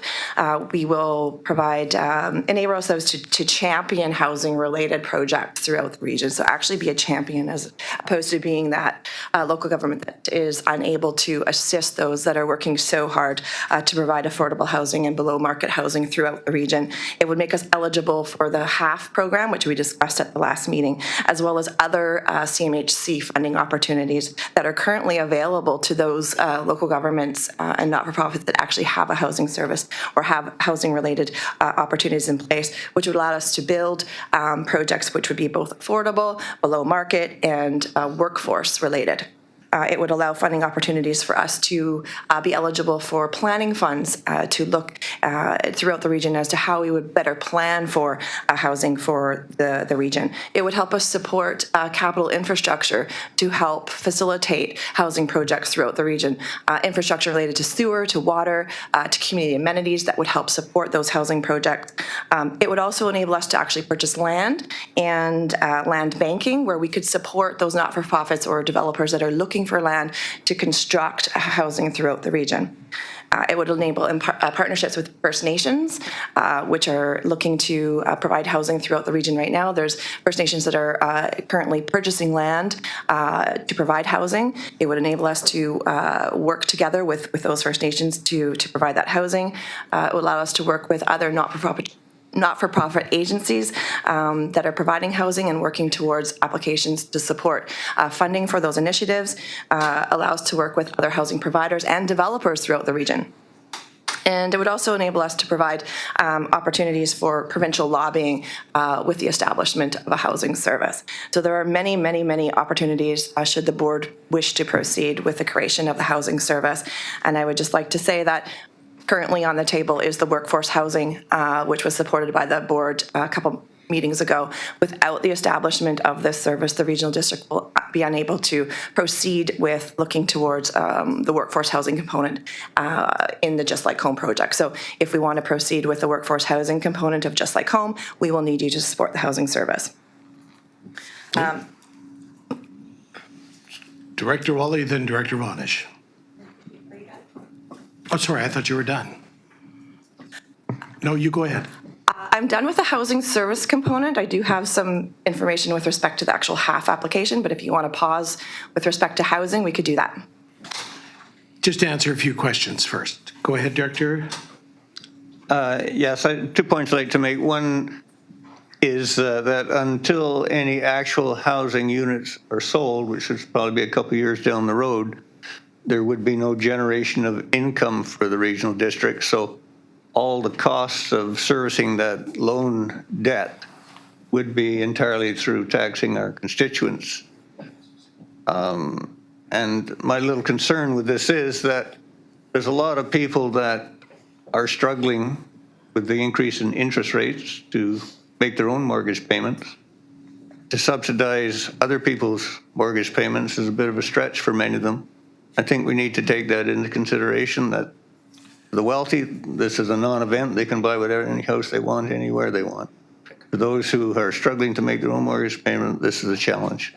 And then the second thing I'd like, Aniko, is you would just confirm to the board that for specifically Area A being tree farm license and agricultural land reserve, we cannot take advantage of this accelerator fund or subdivide or build housing under this particular service.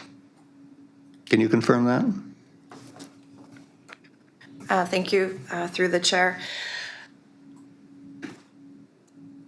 With respect to the HAF, I'm going to get into that in more detail in a moment.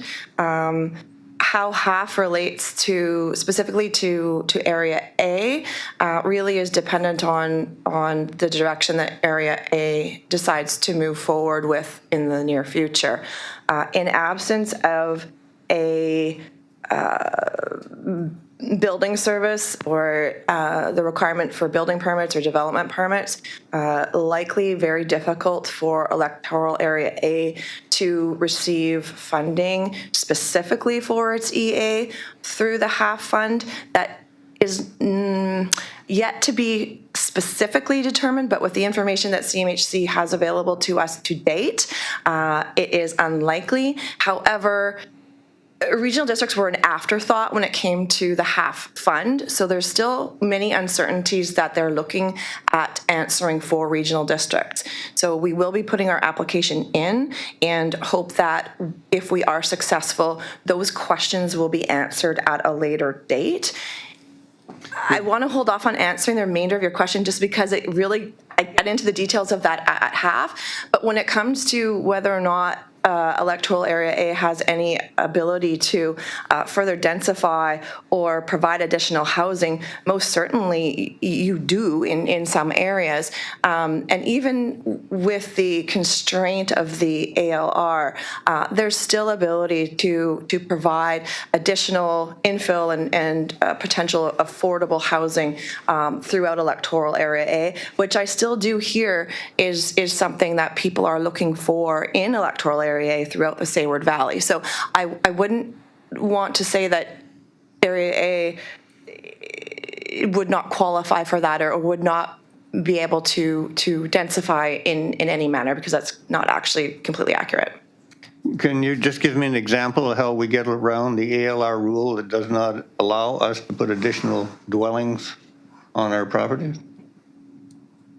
Well, without getting into the specifics of the ALR's legislation, they do keep changing their regulation with respect to additional dwellings. So depending on what those dwellings may or may not look like, there's still the ability for different types of smaller residential units being constructed within the ALR. As I said, they do keep changing their regulation. There are still the availability for potential smaller units being built above farm buildings. There's still the additional dwelling for a family member. So there still is opportunities there.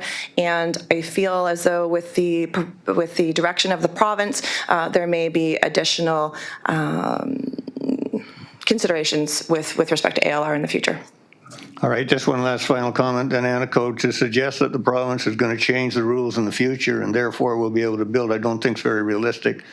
Secondly, as you well know, we're allowed to have our primary dwelling plus, if you have enough property, build one of less than 1,000 square feet, period. That's the sum total that's currently allowed under legislation.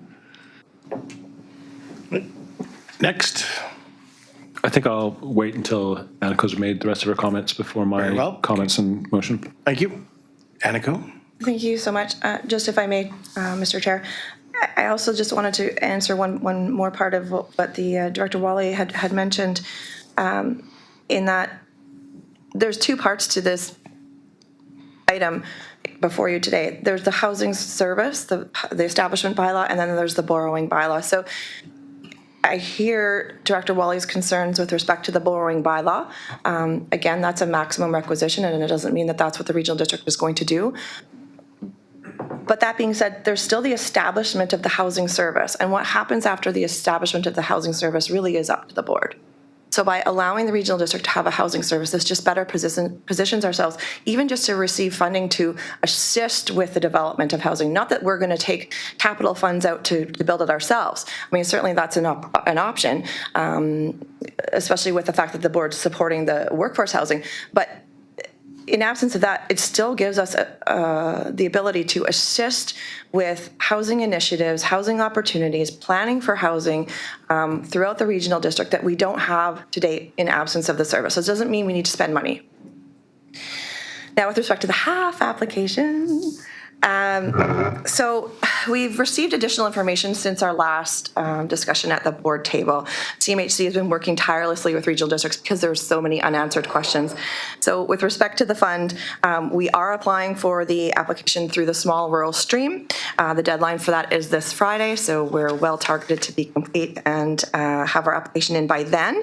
Now, the application is actually regional in scope, so it does include all electoral areas.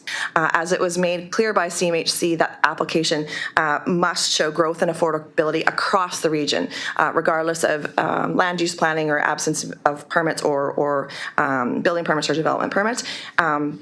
That being said, to be eligible for the funds, the area must have the land use authority, it must have building permits, must have development permits, and must have internal measures in place to be able to count those units and confirm accurately what those targets are and whether or not the regional district has met those targets within the next 3 years. So in absence of those internal measures for an electoral area, likely ineligible for that electoral area to actually receive the funds. However, the application is for the entirety of the regional district, excluding municipalities, so all EAs. As I mentioned at the last meeting, the HAF does require us to create a housing action plan, and that action plan has to be for all EAs. So it includes all EAs, regardless of their eligibility to receive funds. We have to have housing needs reports in place, which we do, but we also must be able to or commit to updating those every 5 years. And it also requires us to project or achieve, fingers crossed, a 1.1% growth rate per year over the next 3 years. So that's the minimum. Our application is projecting a 1.55% increase over the next 3 years. In order, as I said, in order to apply, we have to have a housing action plan. That housing action plan requires us to have 5 initiatives in place that will assist with the Accelerator Fund and assist with increasing units and accelerating housing units over the next 3 years. So we've developed that housing action plan as per the requirements of the HAF. It will put us in a position to to achieve the requirements of half, hopefully achieve the number of target units, and be eligible for the full funds at the end of the 3 years. The 5 initiatives that we are to adhere to as part of that plan is the establishment of the housing service, which is before you today, a climate adaptability plan for the entirety of the regional district that will identify climate vulnerabilities across the regional district and incorporate environmental recommendations for each electoral area. It will also include initiatives for updates to our zoning bylaws for both areas B, C, and D.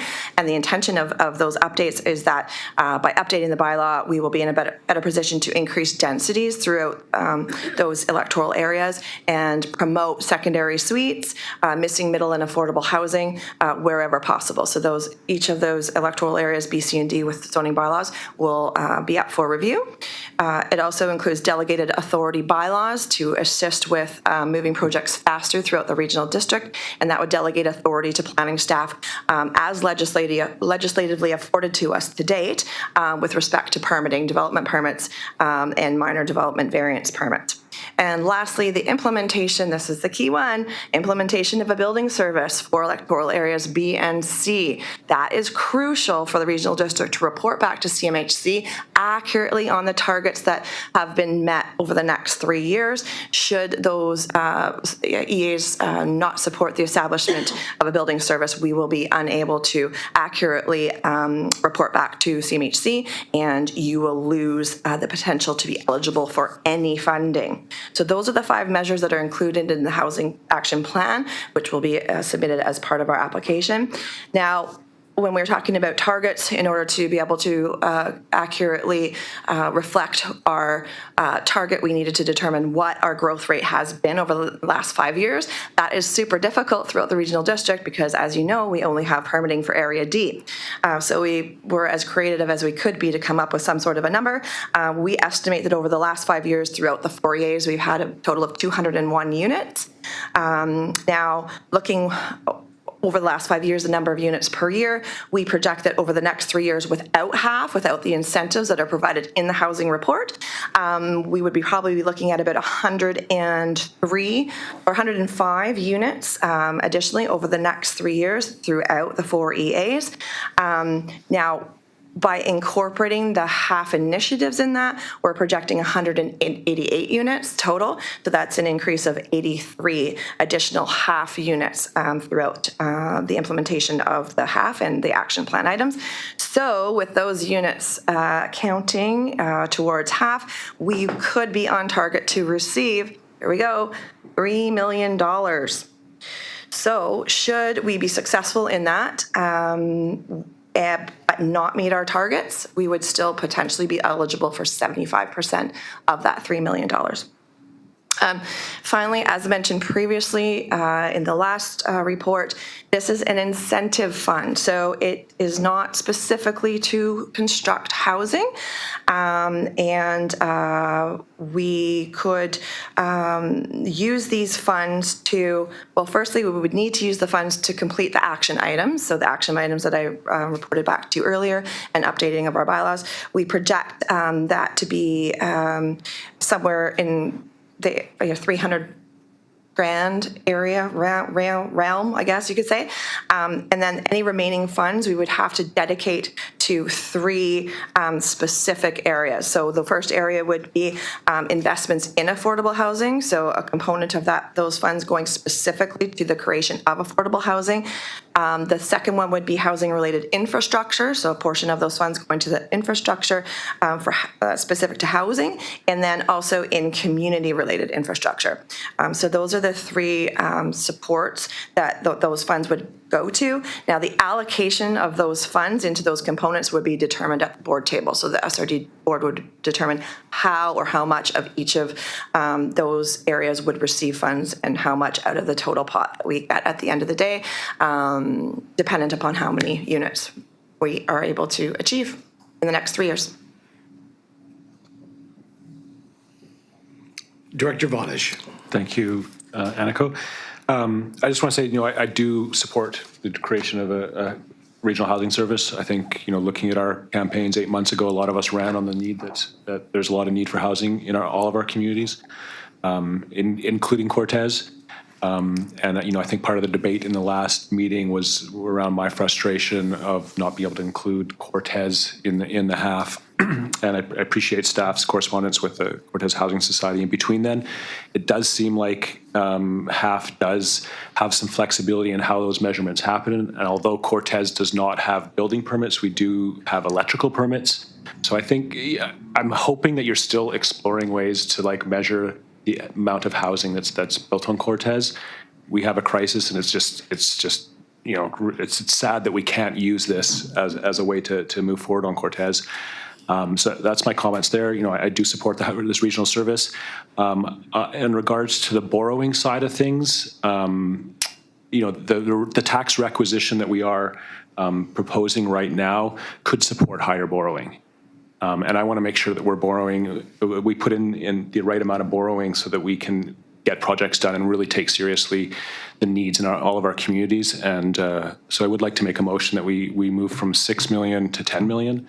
And that number would still be covered in the amount of tax requisition that is being proposed, so we're not having to change that. And I think it just really stands to our resolve in really making sure that we get projects done in all of our communities. Thank you. That would have to be a subsequent. Yeah. Okay. Do I need to make that again? No, we have to still vote on receipt. Right. Go ahead, Annika. Thank you. Through the chair to the director, just in response, if I could provide a little more clarity with respect to the eligibility for electoral area B. We have had numerous conversations with CMHC as to how creative the regional district could be to determine housing counts for Area B. They have confirmed multiple times that those measures must be internal, so electrical permits would not work. Our creativity in the application, and again, I want to reiterate, the application does include all 4 EAs at this time, and it has to. That's actually a requirement. How eligible each EA is really is dependent upon what internal measures are in place. So creatively, we've come up with a way to try to determine internal measures to as close to accurately reflect the number of permits or number of starts we have throughout the region. So we've done that. Through the action plan and the initiatives in the plan, if we're able to action those items and implement a building service which would accurately provide an internal measure to report back to CMHC in 3 years, Area B, as far as I can understand, with the not so great information we have, would be eligible to receive funds, but we need that internal measure. So if Area B wants to potentially see any part of the up to $3 million, they certainly, well, not certainly, but they hopefully could do so if we're able to move forward and implement a building service to report back an accurate internal measure to CMHC within 3 years. Which means creating building permits, and is that what that means? Creating building permits, that's right. Okay, we're still on receipt. Director Mawhinney.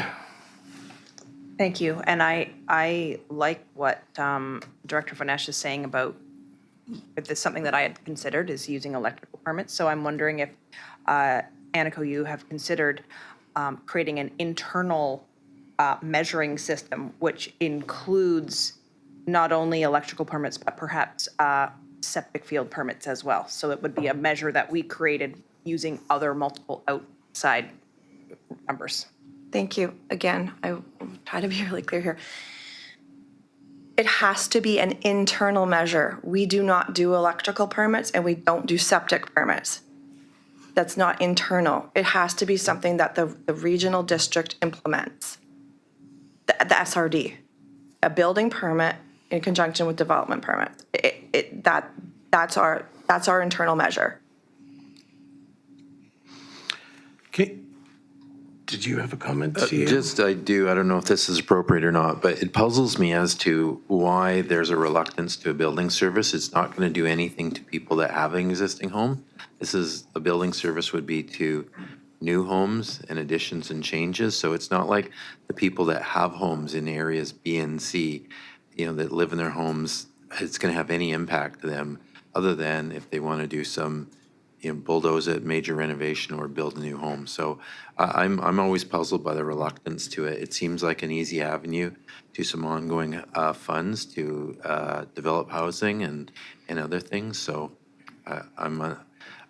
we are on board with trying to access these funds. We do everything we can, but at some point, you have to do X, Y, and Z, and there's no way around it.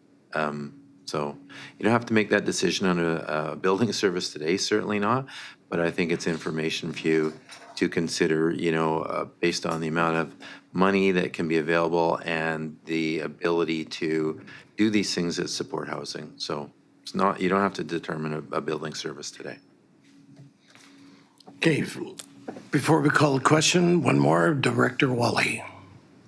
Yeah, so I listened very carefully to what you said, Aniko, and I think you've confirmed that LRA just is not eligible for funding, period. I don't believe that's what Aniko said. It can be eligible. That's what we were trying to say is it can be.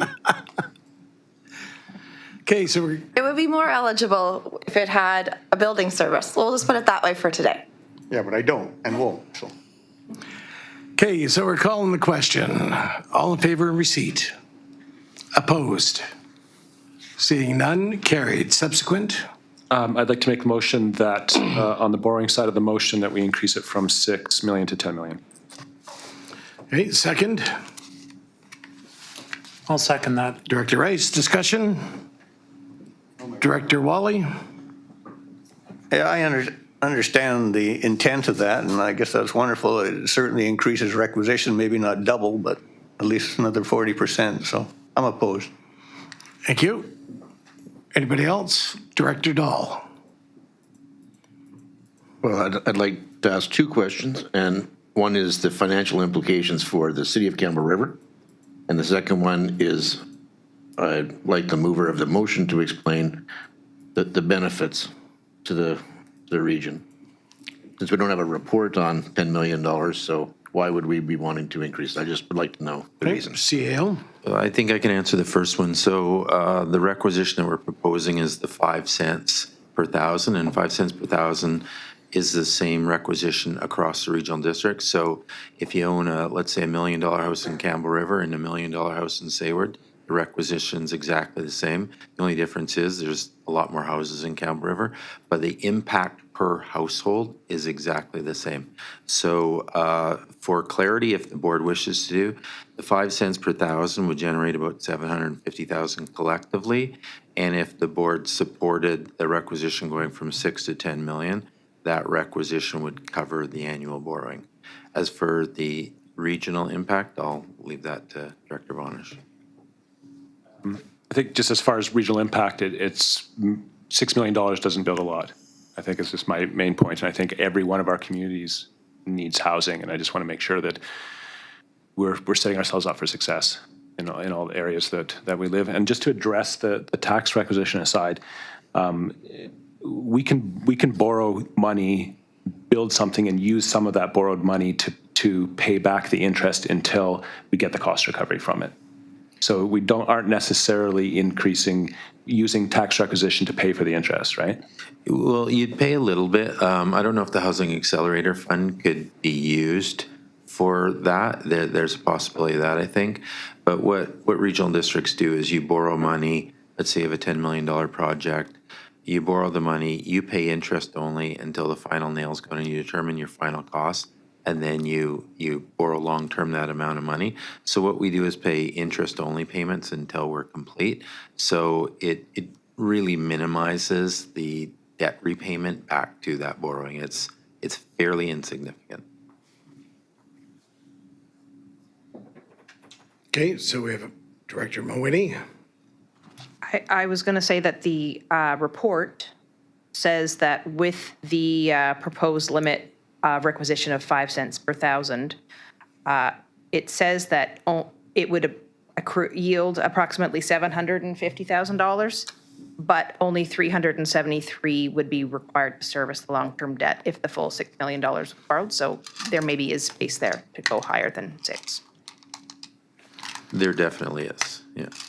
Okay, so call the question on Director Vonish's motion.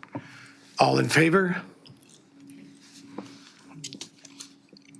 We got 1, 2, 3, 4, 5, 6, 7, 8, 9 in favor. Opposed? Director Wally? Well, guess some people didn't put up their hands, yeah. Director Jewell is still on? Nope. Okay, motion is carried. Excuse me. Now, the bylaw 512, being a bylaw to establish a service for providing housing within Strathcona Regional District, be now introduced and read for the first time. So moved. Director Chapman. Second. Director Vonish. Discussion. Director Mowini. Thank you.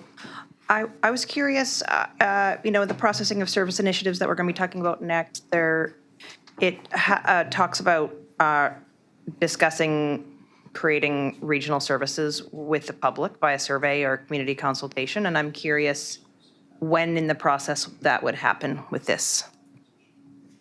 After the establishment of the service. Until you have a service, you got nothing, right? So we communicate through the initiation of the service about the intent of the service and what it's to do at a high level, but that's all. Okay, call Director Chapman. Sorry, clarification if we could. So this is a region-wide service. So let's assume the Village of Gold River wants to do a project in their community under this bylaw. That is eligible. If the board supported that, yes. Yes, thank you. Same with the city of Campbell River. Same with TASIS. I think it should be the same as Sayward. Personally. No. Okay. All in favor? Opposed? Director Wally? Next is that the rule be suspended for bylaw 512, be given second and third reading. So moved. Director Vonish. Second. Director Rice. Discussion. Thanks, Aniko. All in favor? Opposed? Director Wally. Motion is carried, and that bylaw 515, being a bylaw to authorize the borrowing of funds provided in the Housing for Regional District, now be introduced and read for the first time. So moved. Director Chapman. Second. Director Mowini. Discussion. All in favor? Opposed? Alan, if you get me for those previous motions, noted as opposed. Director Wally is opposed. And that the rules be suspended for 515, given second and third reading. So moved. Director Vonish. Second. Director Mowini. Discussion. All in favor? Opposed? Director Wally is opposed. Motion is carried. And that finally, that the approval of the electoral bylaw 512, 515 be authorized to be obtained by an alternative approving process. So moved. Director Chapman? Second. Director Rice? Director Mowini, you have something to add? Well, I was just curious because I thought that Dave just mentioned that we would be going to the public at a high level prior to the service being created or prior to an approval of the electors. Is that approval of electors, that's the same thing as like an AAP? It is an AAP, yes. So how do we go to the public and discuss it before we start with an AAP? Well, the same as we do any other AP, like whatever service, whether it be that we've just established, that notification to the public about what we're doing. The extent of that is we are legislatively required to explain to them what it is. Are we gonna have open houses? I have not heard that. So we are gonna meet the requirements for AAP notification and information provided. Mr. Yates. Mr. Chairman, thank you. I will just add that it will be a couple of months sitting with the inspector before this comes back to the board. So there's quite a bit of time in there for the board, the SRD, if you will, to educate the public as to what this is all about. Right. All in favor? Opposed? Director Wally, motion is carried.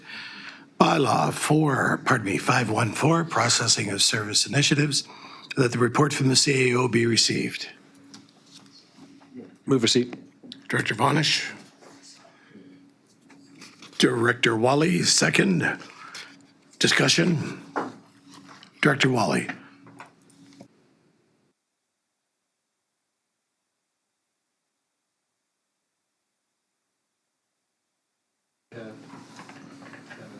Is there another board meeting at 3 o'clock? Strathcona? No? Generally, our scheduled time is 3 o'clock. At that point, when we hit 3 o'clock, if you like, we could do a motion whether to move the rest or extend the day. Okay? Nothing that remains, I believe, is time sensitive.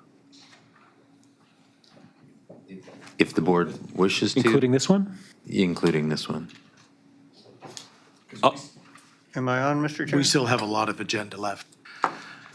Yes, please. I have a couple of things here. I'll go one by one if you wish. So in this bylaw, item 6 says where additional public input desired. And the bylaw reads, number 6, the board may, that's the problem I have with the word may, refer any served proposal for public input via survey, community consultation, opinion referendum, or other method where it believes the initiative is controversial, or additional clarity is required, or if the board believes that additional public is appropriate. So this is a bylaw, and stating in a bylaw that the board at its whim may or may not do something is pointless. What's the point of saying we might or we might not in a bylaw? It means nothing. So the whole purpose of this bylaw that's before us today, this whole exercise stems from that motion that was passed by Wally and Lott back a couple of meetings ago, and we moved and the board approved that the staff bring back a report suggesting how policy could be developed in regard to new proposed regional services that would engage public participation. That was the whole intent, engage public participation, so that the concerns of our constituents will be heard and fairly considered by the board. That's the intent of this thing, and it came originally from the province. I forget what the name of their publication was, but it was to engage the public. So my point is this, that if we are genuine about wanting the concerns of constituents to be heard and fairly considered by the board, it shouldn't be optional as to whether we're going to hear their opinions or not. And that's what the motion says. Maybe we will, maybe we won't. So my motion is that we change the wording to one word difference. Instead of may, put shall. The board shall refer any service proposal for public input via survey, community consultation, outcome referendum, or other method, and so on. Otherwise, there's no point even having it in there. Do we have a seconder on that one? Sorry. Director Davis? Second, discussion? We're still on receipt, so actually Are we we have on to receipt? wait. I Yes. thought we called receipt. No, Oh, man. sorry. You have to repeat all that We'll do over. it. Given the time that it is 5 minutes to 3, it feels like this is probably going to take longer than 5 minutes. Can I make the suggestion that we defer this to the next meeting? You can make any suggestion you like, as long as you don't use profanity. Do you want to adjourn this to next time, Mr. Chair? I just think this is important to discuss, and I just want to recognize and respect everyone's time, and it's 5 minutes to 3, and I want to give this the time that it requires. If the director wants to defer the rest of the agenda to the next meeting, I don't believe there's anything on here that's time sensitive. Director Sinnott? Yeah, point of order. In my agenda, it doesn't show that we have a gardens meeting today. I thought it was canceled, or do we have one? No, we do not. We don't. Okay, so we don't have that pressing on us. No, we just have the fact that I think it's fairly warm in this room, and for us that are weight-bearing, it's it's getting a little tiring. Would you not agree, Director Chapman? Yes, Chair. There we go. Thank you very much for your support. I lost 5 pounds. So you lost your pants? Pardon? No, I said I lost 5. You lost 5 pounds. Oh, congratulations. I found it. Mr. Chair, after receipt, we could move to adjourn to our. I think we'll do that. Receipt. All in favor of receipt? Opposed? Seeing none, carried. And we need now a I'd like to make a motion that we adjourn the rest of the agenda to the next meeting. second. Boy, everybody's hand went up. Everybody seconds. Discussion? All in favor? Opposed? Y'all have a great day. We shall record that. Don't record that. Thanks, everybody. Thanks, staff. I know this is going to be long for you to sit there and listen to all this. I know he didn't want to break my perfect record, so. Oh, that's it. Good